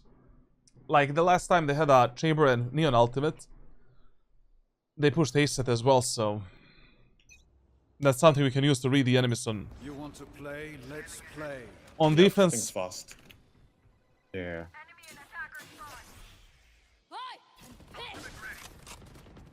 Spike down A. I flanked any. Got him. One enemy remaining. Default. Spike planted. Nice. okay, Okay. okay. Overall, a few problems on the defender side. Problem number one, you are thinking about your position, initial positioning more than before, much more than before, but you need to think a bit deeper. Just in these matches, like where enemies have develop these tendencies in the first 4 to 6 rounds. Fuck it. Gamble on forget about all of the rules, all of the tips that I taught you. Just gamble on whatever enemies like to do during that match, if that is their default playstyle. Second problem is like you really need to start using op. It's breeze. It's a very long range map. It's very easy to get the picks. Very easy to get the frags, bro. Like we need to be using op more. Problem number 3, you still need to position yourself a bit better based on the numbers and based on what your teammates are doing. Like, we kind of lost 3 rounds only because we didn't play properly with our allies. And those 3 rounds were very impactful rounds as well, because one was the pistol round, and the second one was the first full buy round. Those rounds, we really cannot be losing in ranked solo queue, because they dictate the economy heavily, and, the teammates' mentality as well.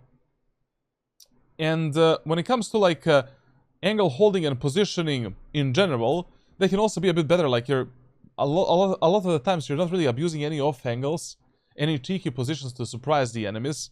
You're not really, like, repositioning as well in a way where, you use one off angle, second off angle, third angle, fourth angle. Like, usually, like, every single fight that you took in this match was a 50-50 fight somewhat. Like, the fight was, like, whatever, to be honest. Like, you didn't have any advantage during that fight or a chance to stay alive. You're overcommitting too much when you have a dash ability. Fuck that shit, bro. Like, if you miss one bullet or one burst fire, reset yourself, and prepare yourself for a second, better fight. The whole point of a dash ability is to get the info, get a potential kill. If you don't get a potential kill, we can get a kill on the next angle. Next off angle, whatever. And pretty much that's it. On a defender side, like, everything else was, like, somewhat okie el dokie, to be honest. Now, we are on the attacker side, and same as on defense, you need to have some kind of a plan before you start your attacker side. On Breeze, generally speaking, like in the first 4 to 6 rounds, you want to persuade your teammates to play together as 5, and we want to organize them to play together. Like, just some basic strategies. It doesn't need to be that deep. We're just trying to, test the strengths. Holy mother. Brother, I just... Orbit just hurt me, man. What the absolute... What the hell?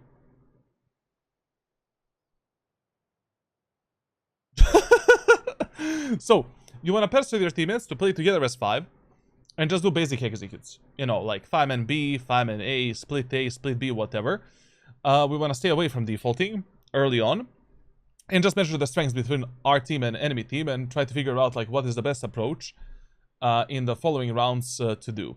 Now, when it comes to like Breeze, what's very important on this map is that B site is your default side, number 1 priority. Number 2 priority is A. Number 3 priority is the mid area of the map. But how you play this map heavily depends on the team compositions from your team and the enemy team. Like usually, you know, against these type of team comps, where enemies don't have a hardcore sentinel. So what is a hardcore sentinel? Everything except chamber and veto. When they don't have a hardcore sentinel, you can push B site together as 5, 3 rounds in a row, and then in a 4th round, fake B go A, or fake A go B.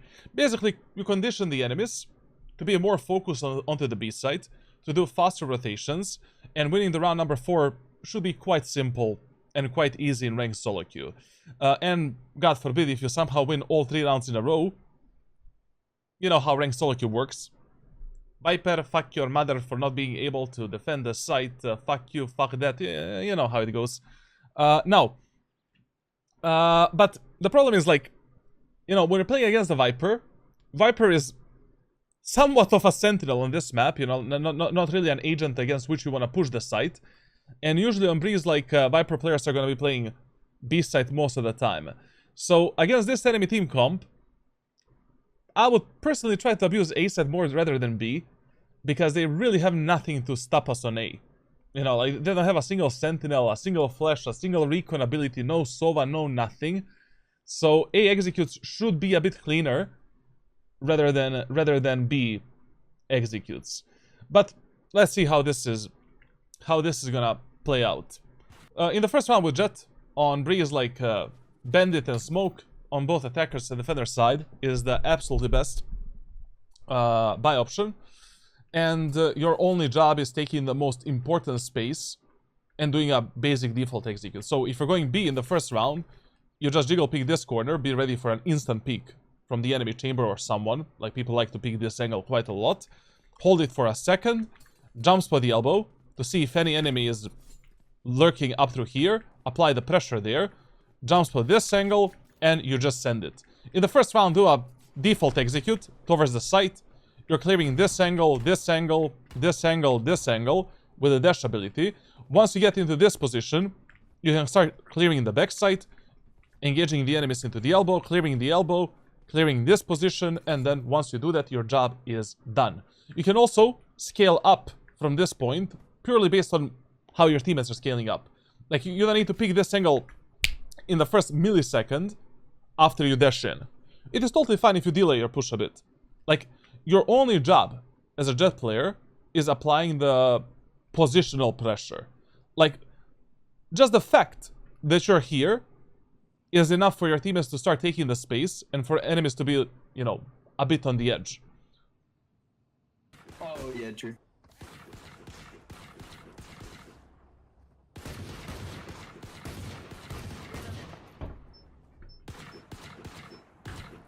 Yeah. Go through like the chamber holding. Personally, I would not go B in this round. Only because of Viper. Only because of Viper in the enemy team. Or just do the... And I would definitely tell this my Viper brother, okay, you did a fake wall on A. Can you please now play with us on B? Thank you very much, domo arigato. Like, the easiest way to win the first rounds in ranked solo queue is playing on a raw refrag potential. Because both teams have a very limited amount of utility. Both teams have semi-automatic weapons. Enemies cannot just spray you down or kill you with the operator or kill you with the Odin and be done with it. Also, in the first round, you know, like, if you're pushing some bomb site together as 5, there's not gonna be like 5 enemies playing B site. There's maximum gonna be 1 or 2 enemies with a very limited amount of utility. And also, lurking from the round number 1 is the worst thing you can do. Like, lurking as a strategy that you apply once the things are not working out. You know, once you get some information about the enemies, once you get some kind of an info how and where you can actually lurk and get some picks. Also, you didn't really start in this B main area of the map properly. You should have cleared this angle, jump spot the elbow. As, like, what's especially important in this match is that before we execute the B site, we need to jump spot the elbow. Like, and see if any enemies wanna flank us through this position. Like, we don't have a single sentinel utility. And if enemies are going for some kind of a fast push to the elbow, we are cooked. Okay. Right. I don't know how much info you could have taken from this flick left and right.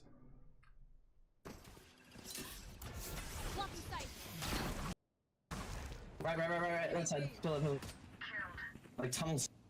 Scale up here. Like, you know, if you have this neon that is close to you, scale up. Use that teammate. Let's clear the backside immediately. Let's clear the elbow, and that is your job. Especially when you have a teammate like this neon, that is super fast and they can easily follow you up. Amazing, great. We need to clear the site now. Yeah. I think it's clear. I'm pretty sure they're playing all. Okay. This is really bad. For 3 reasons. Reason number 1, your teammates are playing passively. Like, we really don't need to get into this corner where we are forced to commit to fights no matter what. Reason number 2, we are 5v4. We really don't need any additional space to finish this round and to win it. Reason number 3, you have a bandit. On any range, you're gonna kill the enemies with one-tap headshot. You really don't need to be this close and die from a ghost or some bullshit like that. Oh, we smoke on like half wall tunnel. Or a Viper with a classic pistol. He's just facing. How does a Viper has a classic pistol, like? My guy bought a Molotov and an orb in the first round without a shield. You know, this is not really a fight that you want to fight with a bandit. It's not bad, not terrible, but with a bandit, like same as with a sheriff, like, I would much rather take the fights from this box, take maybe this off angle to kill the enemies in the tunnel, then this guy, then drop down, like, playing for the backside at the end of the day, like, refrag game with a neon. Like, these are the ranges where I want to ripping the, you know, I want to be ripping the enemy's head apart. I'm gonna run out the side probably. And you know, like, if your teammates are not supporting you properly, and you end up in a position like this, and they just leave you, you're really fucked, mate. You know, this is an okay post-man position, but it is not really optimal, especially when you don't know, like, how your teammates are gonna play around you. One enemy remaining. Nice. Okay. Split the. In this second round, sure, we can go B again. Like, usually on Breeze, like, if you push B set in the first round, just execute B 3 rounds in a row. 3 rounds in a row. And then in a 4th round, do the fake. Spectre. Okay. It's now or never. I think if anyone shouldn't be buying. Not really the most optimal weapon on this map. Like, it's much better if you buy a Bulldog and a Heavy Shield. Or maybe a Marshall Heavy Shield and Bandit. That's totally fine. Anyways, in this round, you just need to hit the body shots to kill the enemies. Even on the attack, like buying a Marshall here is totally fine. To save more money.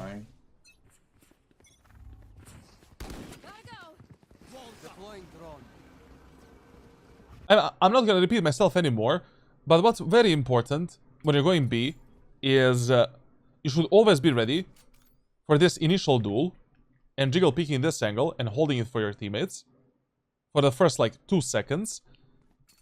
You should always jump spot the elbow, especially if you don't have a sentinel covering this push, and then you go in.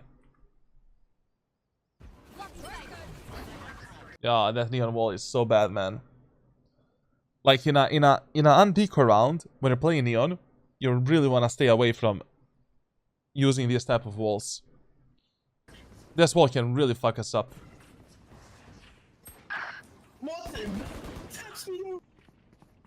But that's a mistake that you cannot correct. I mean, like, the wall is already out. But also, once again, your scaling in this round is not good. Yeah, like in an anti-eco round against the enemies, sure. You don't want to do this. There's no reason to do it. You don't want to dash towards the elbow. Charlatan might be playing here with the shorty and killing you. The most optimal thing you can do as a Jett player is going into the site and doing this. But once you do this, your main objective should be clearing the backside and elbow. Like, either doing this,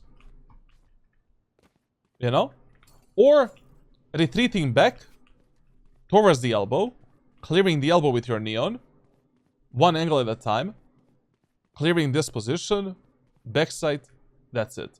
Like, you really don't want to scale up here without any elbow and backside control. And now if enemies kill your teammates, if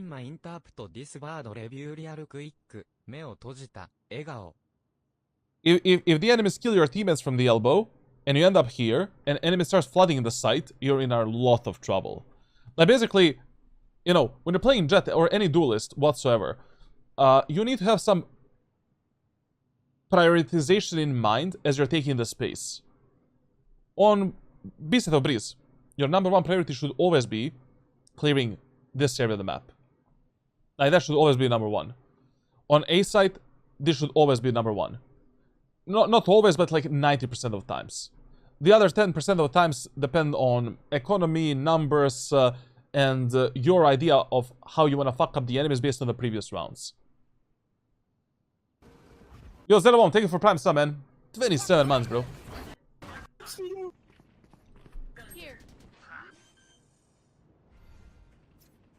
And once again, like, this makes absolutely no sense. You know, why would you allow the enemies to close the gap with you in a round where the enemies are playing with a very low economy? Stinger will be better here. I know you love the Stinger and hate Spectre. Stinger is much better. In a second anti-eco round, both Stinger and Spectre are fine. Really depends what you prefer when it comes to your playstyle, aim style, and when it comes to how much money you want to save. I personally think that Stinger is much better, economy-wise, and how much, you know, firepower you get for the money that you invest. But, you know, for a map such as Breeze, like, you don't want to get neither of these weapons. Neither Stinger nor Spectre are good on this map. Like, on this map, like, what you want to force in this second round is, like, Bulldog or a Marshal. And that's it. Those are the two most optimal options.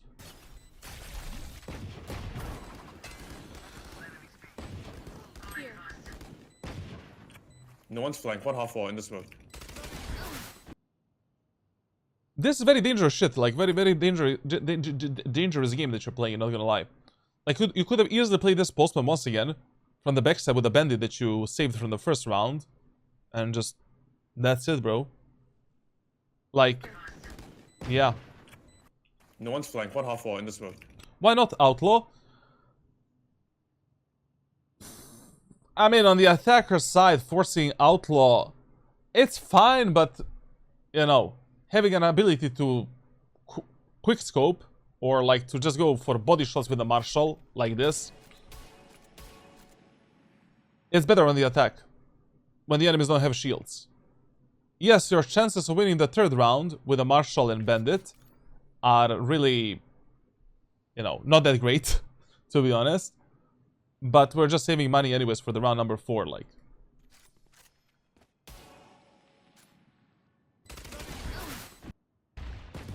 One Mac is... okay, I'm just gonna mark it for you. Like, you never wanna play these red positions during the post plans on B. This position is yellow, like okie dokie, but usually you want to play this position when you're in some kind of a disadvantage. Economy or numbers disadvantage, and you need to take some early kills and surprise the enemies. Or they have some kind of a big ass ultimate that can fuck you up on the site. And every other spot is like, you know, gringo. Like, totally fine to play this green area of the map. Okay, we can go A here again. I mean B.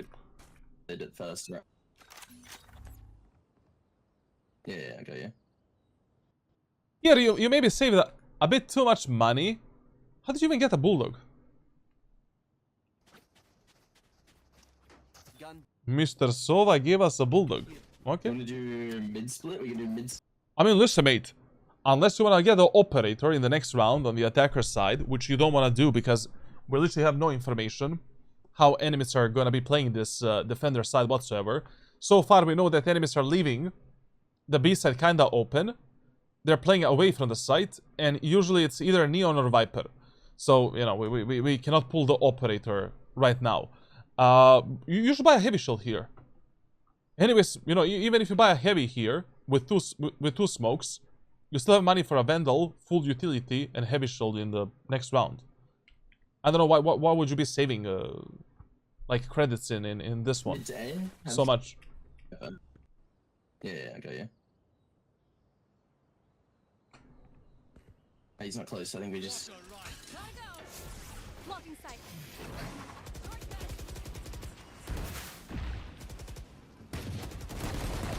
One more. Half full. Second plan. I'm gonna ult when they retake.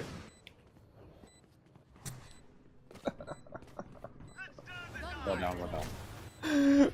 Viper said nope. Viper said, not today, brother. Not today, brother. We'll be fine. Yeah, no, we will. We're holding. Okay. Listen. If you get on this angle and you don't see any enemies right here, stay on this angle. But use it as a drop-down angle where you're not committing too much. You know, play it as an off angle, basically.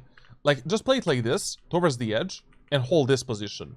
So if you already, during the post plant, if you already jumped up here, like this, and you saw nobody in this area, and your teammates are already holding the cross from the tunnels and from the right side, hold this angle.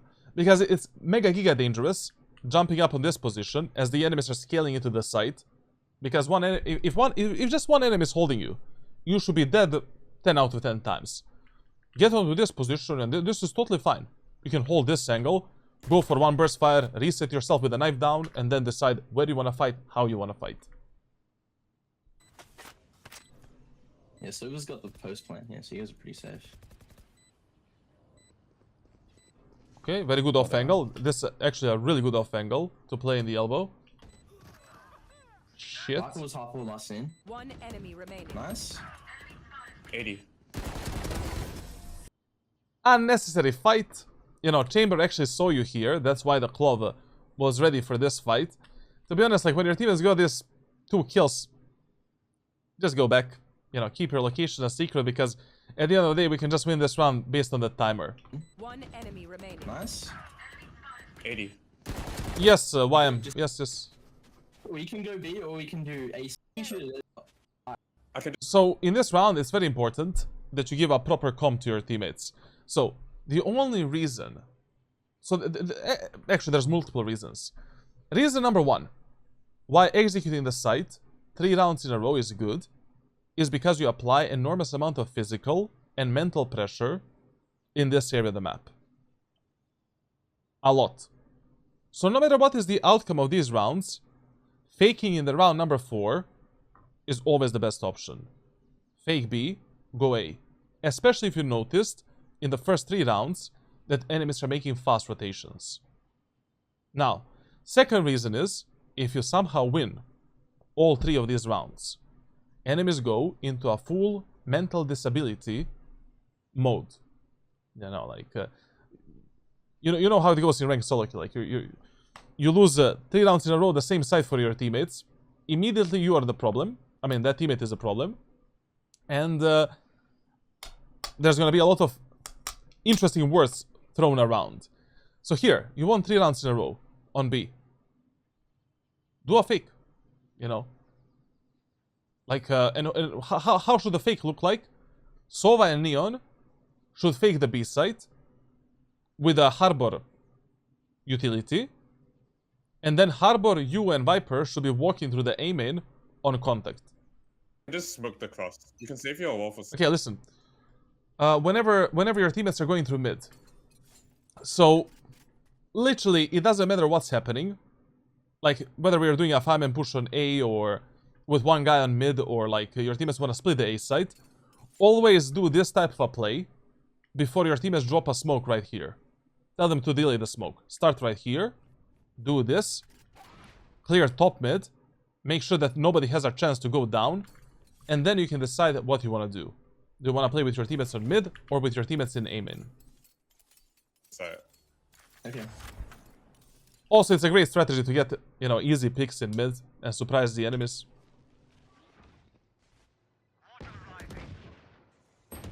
There's just two. Oh, he forced. This is the second time I see you hold the angles while crouching down. We really need to stop doing this, man. Especially these common angles, where the enemies should be expecting you. There's just two. Like- Oh, he forced. You know that the chamber is stuck in this corner. How do we hold that chamber? As if you're holding a common angle. Like just, you're moving left and right, in and out, and waiting for the chamber to peek you. We cannot be holding this angle statically and crouching down because I have no idea how the chamber is going to engage me and how aware he is going to be of a possibility that I'm here. And what type of a crosshair placement he is going to have and what type of a movement. I need to counter all of that with my own movement as well. So if I'm holding this chamber to come out, I'm going to be moving left, right, waiting to see how he's going to peek, countering him a bit, and then taking a fight. This was mega dangerous. Yeah, this is why. And that's why we die, bro. Listen. You really want to do a fake in this round number 4. And that's the whole point of this 3-round execute that we did in the first 3 rounds. But that specific fake will actually work in this round as well. Because still, you know, pressure, we made a pressure towards the B side and towards the B area of the map. Enemies in those first 3 rounds rotated like this, instantly. Still a good round to call for a fake. Need a drop.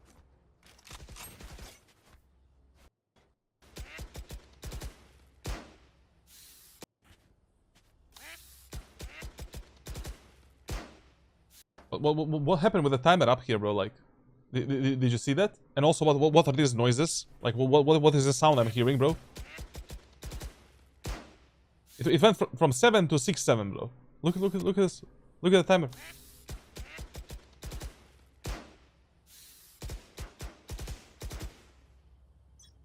Here. Dome set. Deploying drone. Blocking fire. Enemy tag. Strike gun. Just go. Okay, let me give you one advice. No matter, like whenever you have like one teammate going in front of you, such as this Neon, still use your dash ability to go in and to do your job. And especially to connect with that teammate, and especially if you have a Neon or Yoru in the team. Like here, like Neon was actually doing a proper job that a duelist should be doing on Breeze, which is instantly taking the backside control and the control of this right area of the map. Here, that Neon is running it down. That's it. Like, you are 10 times more useful doing this shit rather than isolating some godforsaken fights on the left side, being overexposed from so many different angles. And also I need to ask, like, what type of a fucking Viper wall is this? It is some VCT type shit.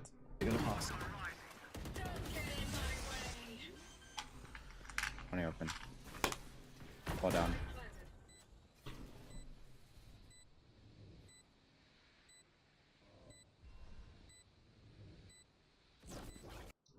Playing this angle, like with the Viper ultimate, is a bit crazy. You know, like you never want to play like these one and done angles when you have better win conditions. Never. Like, you only want to do this when you need to surprise the enemy, so you have some kind of pressure from your teammates that are like you know, on the left side from you. So basically, in this situation right here, like, even though you're in a 4v5 numbers disadvantage, like we have a huge win potential winning this round around the Viper pit. Playing this one and done angle and dying here alone really, you know, is the worst thing you can do at this moment of time. Literally the worst.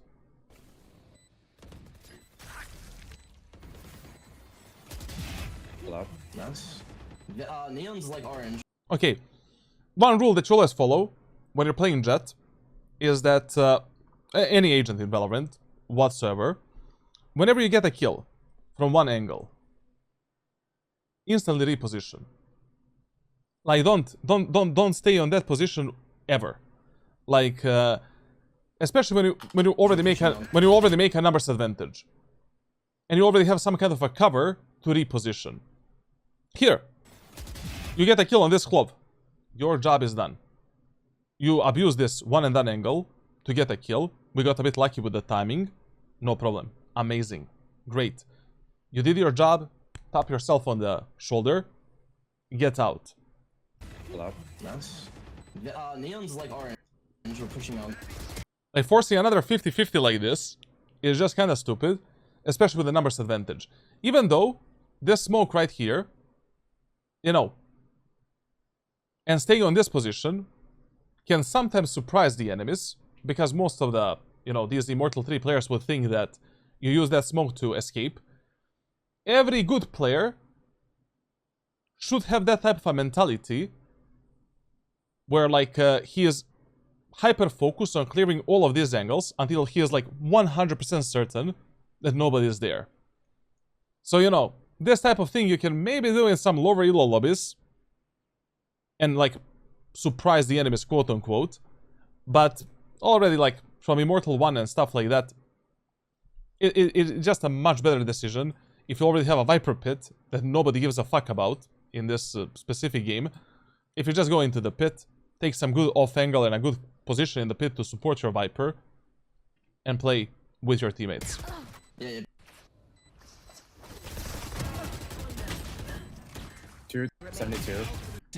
Yeah, they still won the game. I can ult. Ultimate ready. Yeah, I guess I didn't need to go. We have double wall, so. Going in this round is a bit of a mistake, I'm not gonna lie. Like, personally, I would never lead my ranked solo queue teammates into a chamber ultimate. Like, most of the rounds, enemy chamber played around the A site and A doors. And leading your teammates into a death sentence of Jett with the ultimate and chamber with the ultimate. Yeah, that's gonna be interesting. Let's play. Enemy mark. Because, you know, if this chamber is actually good with his setups, he's definitely gonna have some kind of an off-angle setup here, off-angle setup here. Like, he can just hide in this cover, dodge the Sova drone, you know, wait for the Sova drone to be here, and then peek out, and then take a kill and TP away. And you need to expect all of that shit. Viper's here, Viper. Oh wait, I might have one. Left side door. Okay, whenever you reach this angle, so, you know, your main pathing as a Jett player should always be like smoke dashing here, clearing the left angles, right angles, clearing the backside. If you end up in this position alone, you never dry peek this angle. You never peek it whatsoever. You always jump spot this angle, get the info, and then decide where you want to fight, how you want to fight. After a jump spot, always check the minimap to see what your teammates are doing at that moment of time, so that you can decide whether or not you want to pick some fights here, or you just want to support your teammates on the left side. Door side. Clue. Viper Jett. Yeah, we're on. What on? I did a deeper wall for us to fight. Okay, man, like, if the enemy is one way you here, get out immediately. But once again, you're becoming way too predictable, same as you did on defender side as well. Like, you're just very, very repetitive, man. Like, you know, on defense, there were just way too many rounds in a row where you push the elbow and bottom mid. Like, 3 or 4 rounds in a row you did that type of play, but already doing it the third time is a bit too much in ranked solo queue. Especially if the enemies see you do the same play that many times in a row. You know, here as well, like, you know, every time we went B, this was your postman position. For a second time, on A side, you're choosing this as your postman position. By the way, like, this is not really a good postman position that I would personally play. I would like to have one teammate here, but I would personally never play this spot. Because I cannot choose how I want to fight, where I want to fight, do I even want to fight? Like, you're just stuck there, and you need to fight no matter what. When you're playing the post plans, especially with a numbers advantage or economy advantage, or the numbers are equal, you always want to have an option to choose how you want to fight, on which angle you want to fight, and how you want to engage the enemies. Here, you just don't have that option. And you're in a position, in a one and done positions, like this one here, and this one here. You are telling me that you trust your teammates a lot. Because those are the positions where your teammates need to support you, your teammates need to bait for you, your teammates need to hold these angles for you, and you need to be like a secondary guy that is playing from these angles. Backside. And yeah, like picking this one way is just I did a deeper one. diabolical. As soon as you got one bait here, you should have countered this one way with a smoke, and then dip into the site immediately.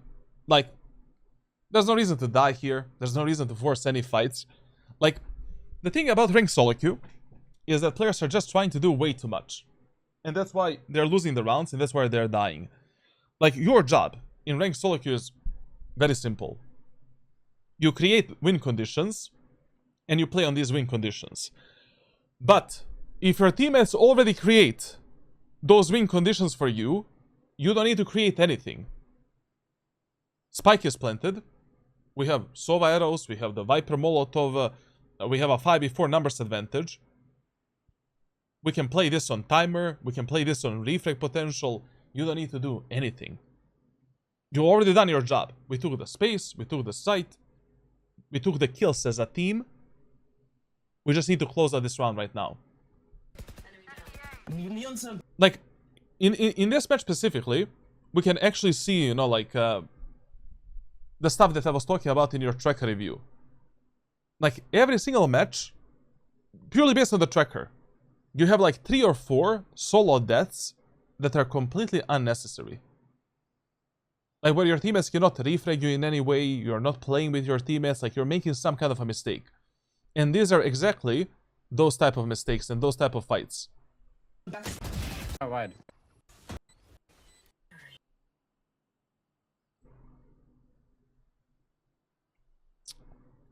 Yeah, maybe we're gonna load the YouTube video. You just love grinding 9 orbs just for everyone to pretend your pit is non-existent. Get out of my way. Getting a judge on the attacker side of Breeze. I mean, it can work. It's ranked solo queue, like anything can work, to be honest. Like, let's see. I don't know, like, you know, on Breeze, I would probably combine these knives with a sheriff or a marshal or something like that. Not really a judge, but okay. I'm out of here. Okay, like, you already know about this. We talked about it so many times, but when you're going for any execute, literally any execute, you don't want to spend a single unnecessary millisecond inside of the choke points. Here, an example. We're going A. We are not ready to go out. All of this time here is the time where that enemy could have used to randomly spam you through the smoke and kill you. You don't need to be in this smoke before you're ready to go out. Once you're ready to go out, dash is activated. You just run it down through this smoke. You don't wanna wait for a random phantom bullet to fly in your head.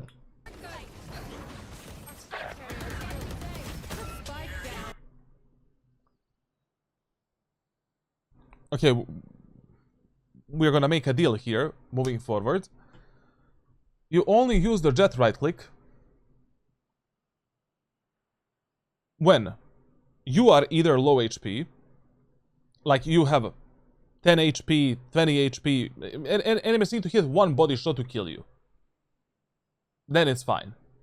Or an enemy is on an absurdly low HP, like basically below like 30, for an example, and you just want to finish off that enemy. But even then, like just going for a body shot with one knife is 10 times better. Wasting... This is an absolute waste of the knives. Especially if the Neon is already distracting this glove. You just go for the left clicks. And generally speaking, like, you know, in ranked solo queue, there is maybe like 0.1% of scenarios where using the Jett right click is okay. It's a complete roulette. You don't really know if that is gonna kill the enemies. You don't know where these knives are gonna go. Even on a range like this, it is still a much better idea to just keep yourself mobile. Maybe use the updraft. Kill that guy. Be done with him. Especially if your secondary weapon is somehow Judge. Two. On mid doors. Yellow. Could be flanking, could be flanking. That could have been so good. No, not a bad idea, to be honest. Like, not a bad idea. You know, Neon with the ultimate is a very interesting opponent to fight. And having a win condition like this to kill the Neon was really good to abuse, man. Just a bit unlucky. Backside. Yellow. Could be flanking, could be flanking. If this Neon went straight through the smoke, like, this would have been amazing, man. Backside. Good play, good play. Good play that didn't work is still a good play. A bad play is always a bad play. Good thinking. One thing I don't like in this... Oh, finally. Never mind. I just want to see... One thing I don't like in this gameplay is that you're consistently pressuring the same site multiple rounds in a row. A lot of these rounds are winning as well, and we're not doing a fake.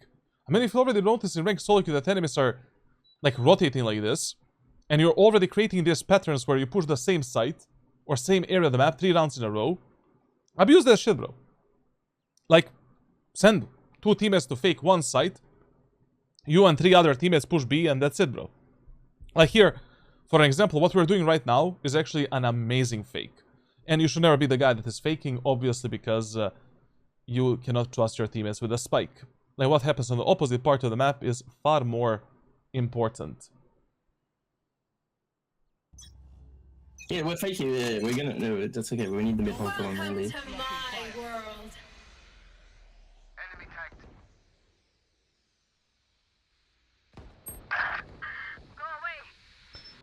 Now, what's really important is that, you know, like, where most players struggle in Valorant ranked solo queue is mid-round calling, and, you know, when certain things happen on the map, you need to know, you know, like, what is the next best move. It's not really easy to learn this. Like, you know, it comes through time, experience, practice, like, as you start realizing the patterns in the game. But here, for an example, if I have a Viper pit on B, my team has got a kill on A. Just fuck this shit, bro. Literally just fuck this shit. Like, right now, both you and Harbor should be running away, trying to kill this one enemy that is in the mid, and we should be trying to end up this round on A.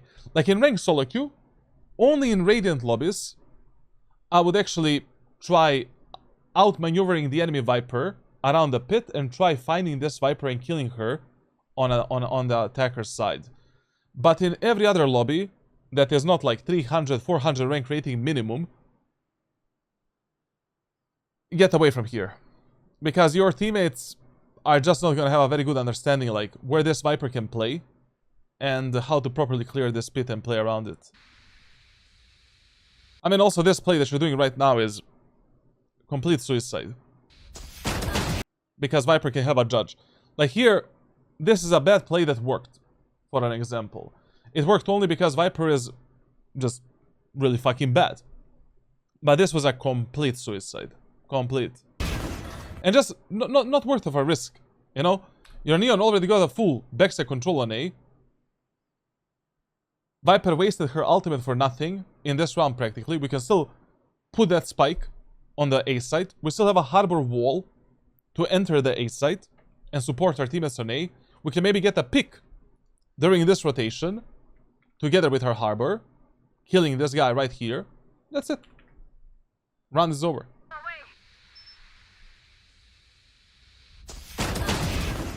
Nice. At least we entered with a shoulder. Am I right? What was mid? Yeah. Planted. Okay, smoke, smoke. Smoke, smoke, smoke. One enemy remaining. Was mid? Good tunnel, good tunnel. Good flank from elbow as well.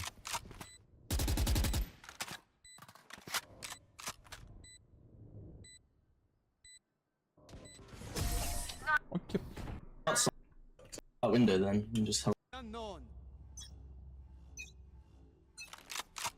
Dome set. Take flight. Walls up. A very simple match overall, like literally nothing to talk about that much, to be honest. Like, enemies are not doing anything special, like team comps are also way too off. Like, I mean, enemies don't have a sentinel, they don't have a stun, they don't have a flash, like, against this team composition. Fireman push this, fireman push that, fake this, fake that, like, there's really no reason to default, lurk, flank, do anything, like. Didn't say anything. Like, the more you complicate these type of matches, the higher are the chances you're gonna lose them.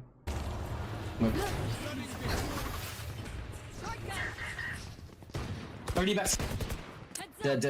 Viper likes to play half. I literally wanted to talk about this angle right now. Like, during every single execute, when both you and Neon were pushing B side, every time this angle was getting overlooked.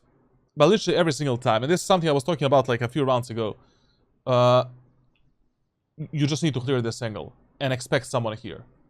Like, you're going through the site like this. You always check this position, then you do whatever the hell you want to do. You dash towards the elbow. You clear the elbow. Clear this spot. Check the boxy box.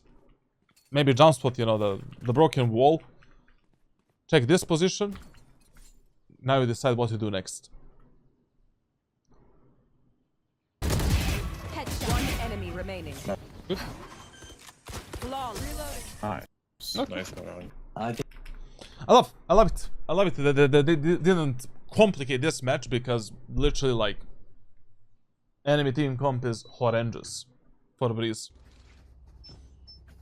yeah, they're also not playing the peak. Also, listen. One more thing.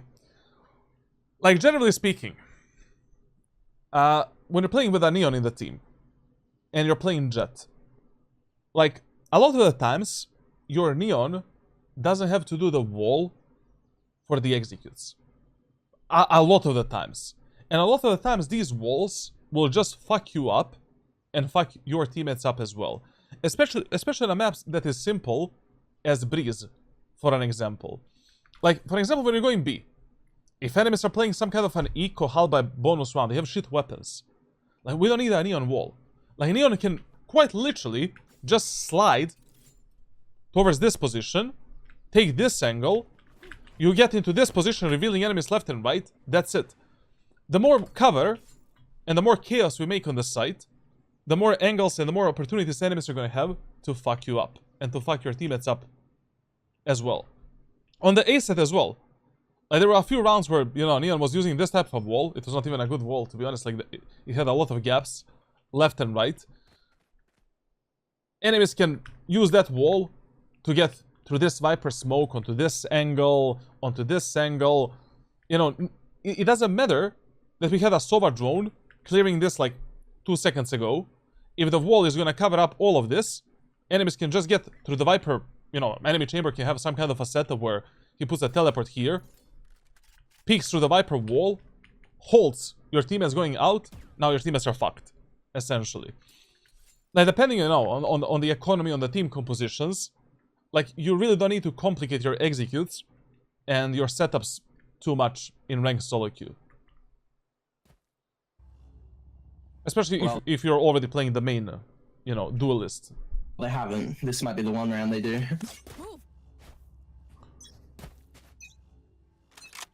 If your teammates are not getting fucked in the aim and area of the map, like your teammates are never dying here, basically, and your teammates want to do the aim and push, you know, three, four of them, start in the tube right here in this connector, run, try to get a pick here, then go back. Like, especially if the enemies are always playing top mid and they're rotating super fast on the initial contact. Like, literally, for some reason, like, I don't know, at least from my experience. At least from my experience and experience of the players that I'm coaching. Like, players are not expecting this shit. Like, I don't know if it is because this got changed, like, a few months ago. You know, added to the game. But players are always mega giga focused on the right angle. Completely. They completely disregard any possibility of anyone peeking them through these doors. Literally, these are some of the freest kills you can get on Breeze. Flooding vision. Harbor lineups. My lineup, bro. Shot down. The fast rotating. Yeah, that guy hits a shot. Yeah. Very.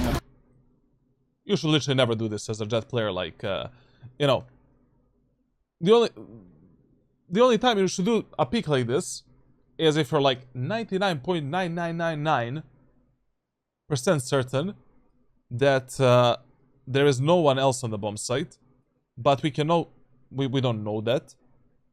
We're quite literally just entering the ASA with a very limited amount of information. We only saw 2 enemies. There's like 5 enemies in the enemy team. In most of the rounds, enemies played some kind of a 1-1-3 setup on defense, which we should have observed and we should have known about literally 5 rounds ago.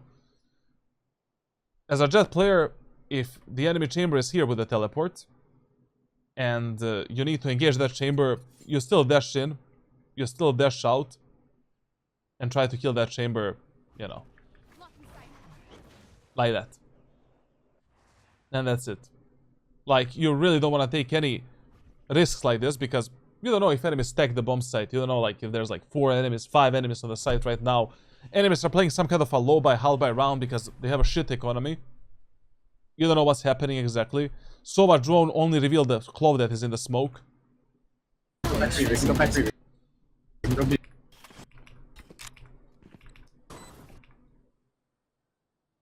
Okay, I thought they actually won this. Is Harbor the clutch, Minister? Lagged, I think. Ah, never mind. I've got enough time. Smoke. How is bro gripping like his the mouse? Smoke pop would be good, but Oh, it's okay, man. Like, I coached a lot of Radiant and Immortal 3 players that are gripping the mouse like this. It's not really the most comfortable. I mean, personally, I just can't get like this. That would be too much, man. That would be the last straw, you know, for me. But if it is comfortable for him, it's fine. Anyways, like, when it comes to his mechanics, like, his grip style is his last problem on the list. need much else. Elmo, good afternoon, man. How are you today, bro?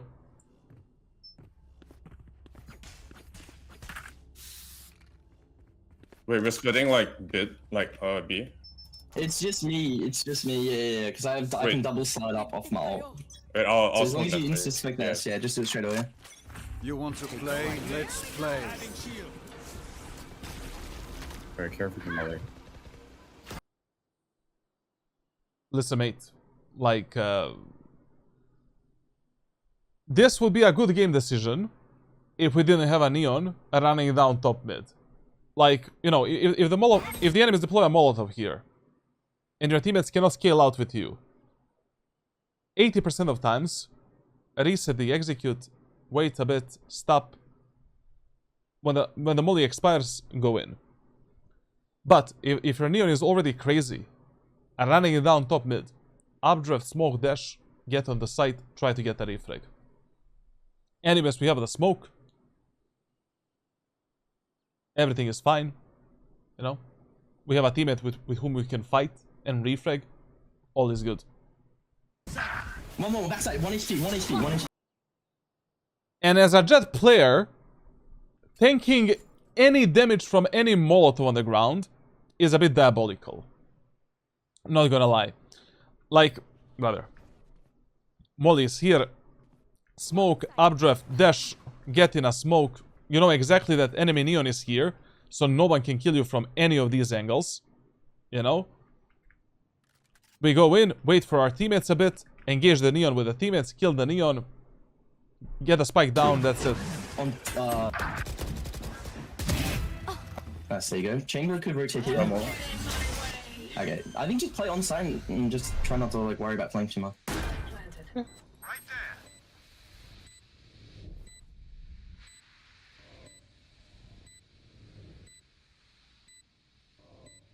Someone's gonna flank, I think. But once again, like, you know, like, same as in the ASAP postman, like, here you really cannot play outside of the Viper pit. Like, as a matter of fact, like, it's really bad, you know, leaving the Viper in the pit alone like that, where she can die from 2 different angles, because you just don't know, like, how your Viper is gonna play around it, and how aware is your Viper when it comes to, you know, enemies pushing her at that moment of time.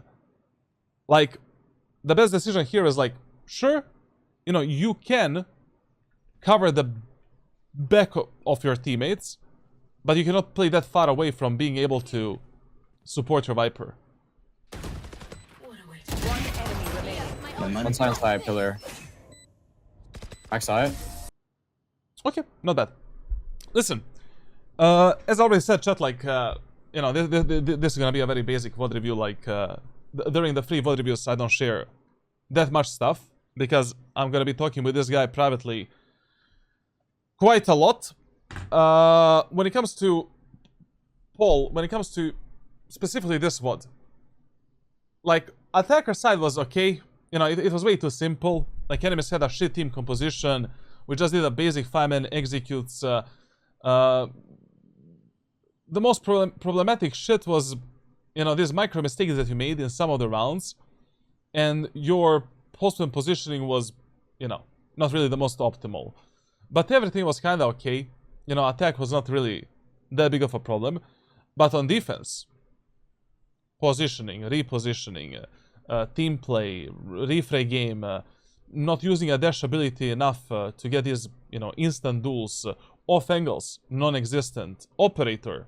We didn't bite once against the enemy team that doesn't have a initiator, flash, or a stun in their team. I mean, Neon has a stun, but, you know, it's a Neon stun.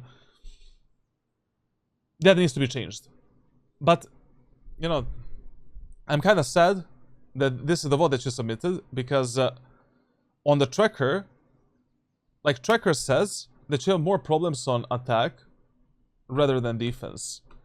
But in this match, like, you know, everything was like okie dokie, except, you know, some of your initial pathing and which posts and positions you played in most of these scenarios. When it comes to aim, grip style is not your problem, sensitivity is not your problem. Like, generally speaking, like, your raw aim is not that much of a problem. Like, the problem is, like, your gunplay hygiene and a bit of movement, you know, like your left hand and right hand are not really working together in all of these moments. So, as you already mentioned, since you want to move away from aim trainers, I will develop some kind of an aim training for you that's going to fix like 99% of the problems that you have right now, and that's only going to focus on deathmatch, practice range, and custom server training. So yeah, everything else we're going to cover alone, privately. For all of you other guys on YouTube, thank you for watching. Leave a like, subscribe, leave a comment. Join Discord server for coaching. Definitely get a rank playbook. Like, playbook is amazing. And I will see you in the next one. Bye bye.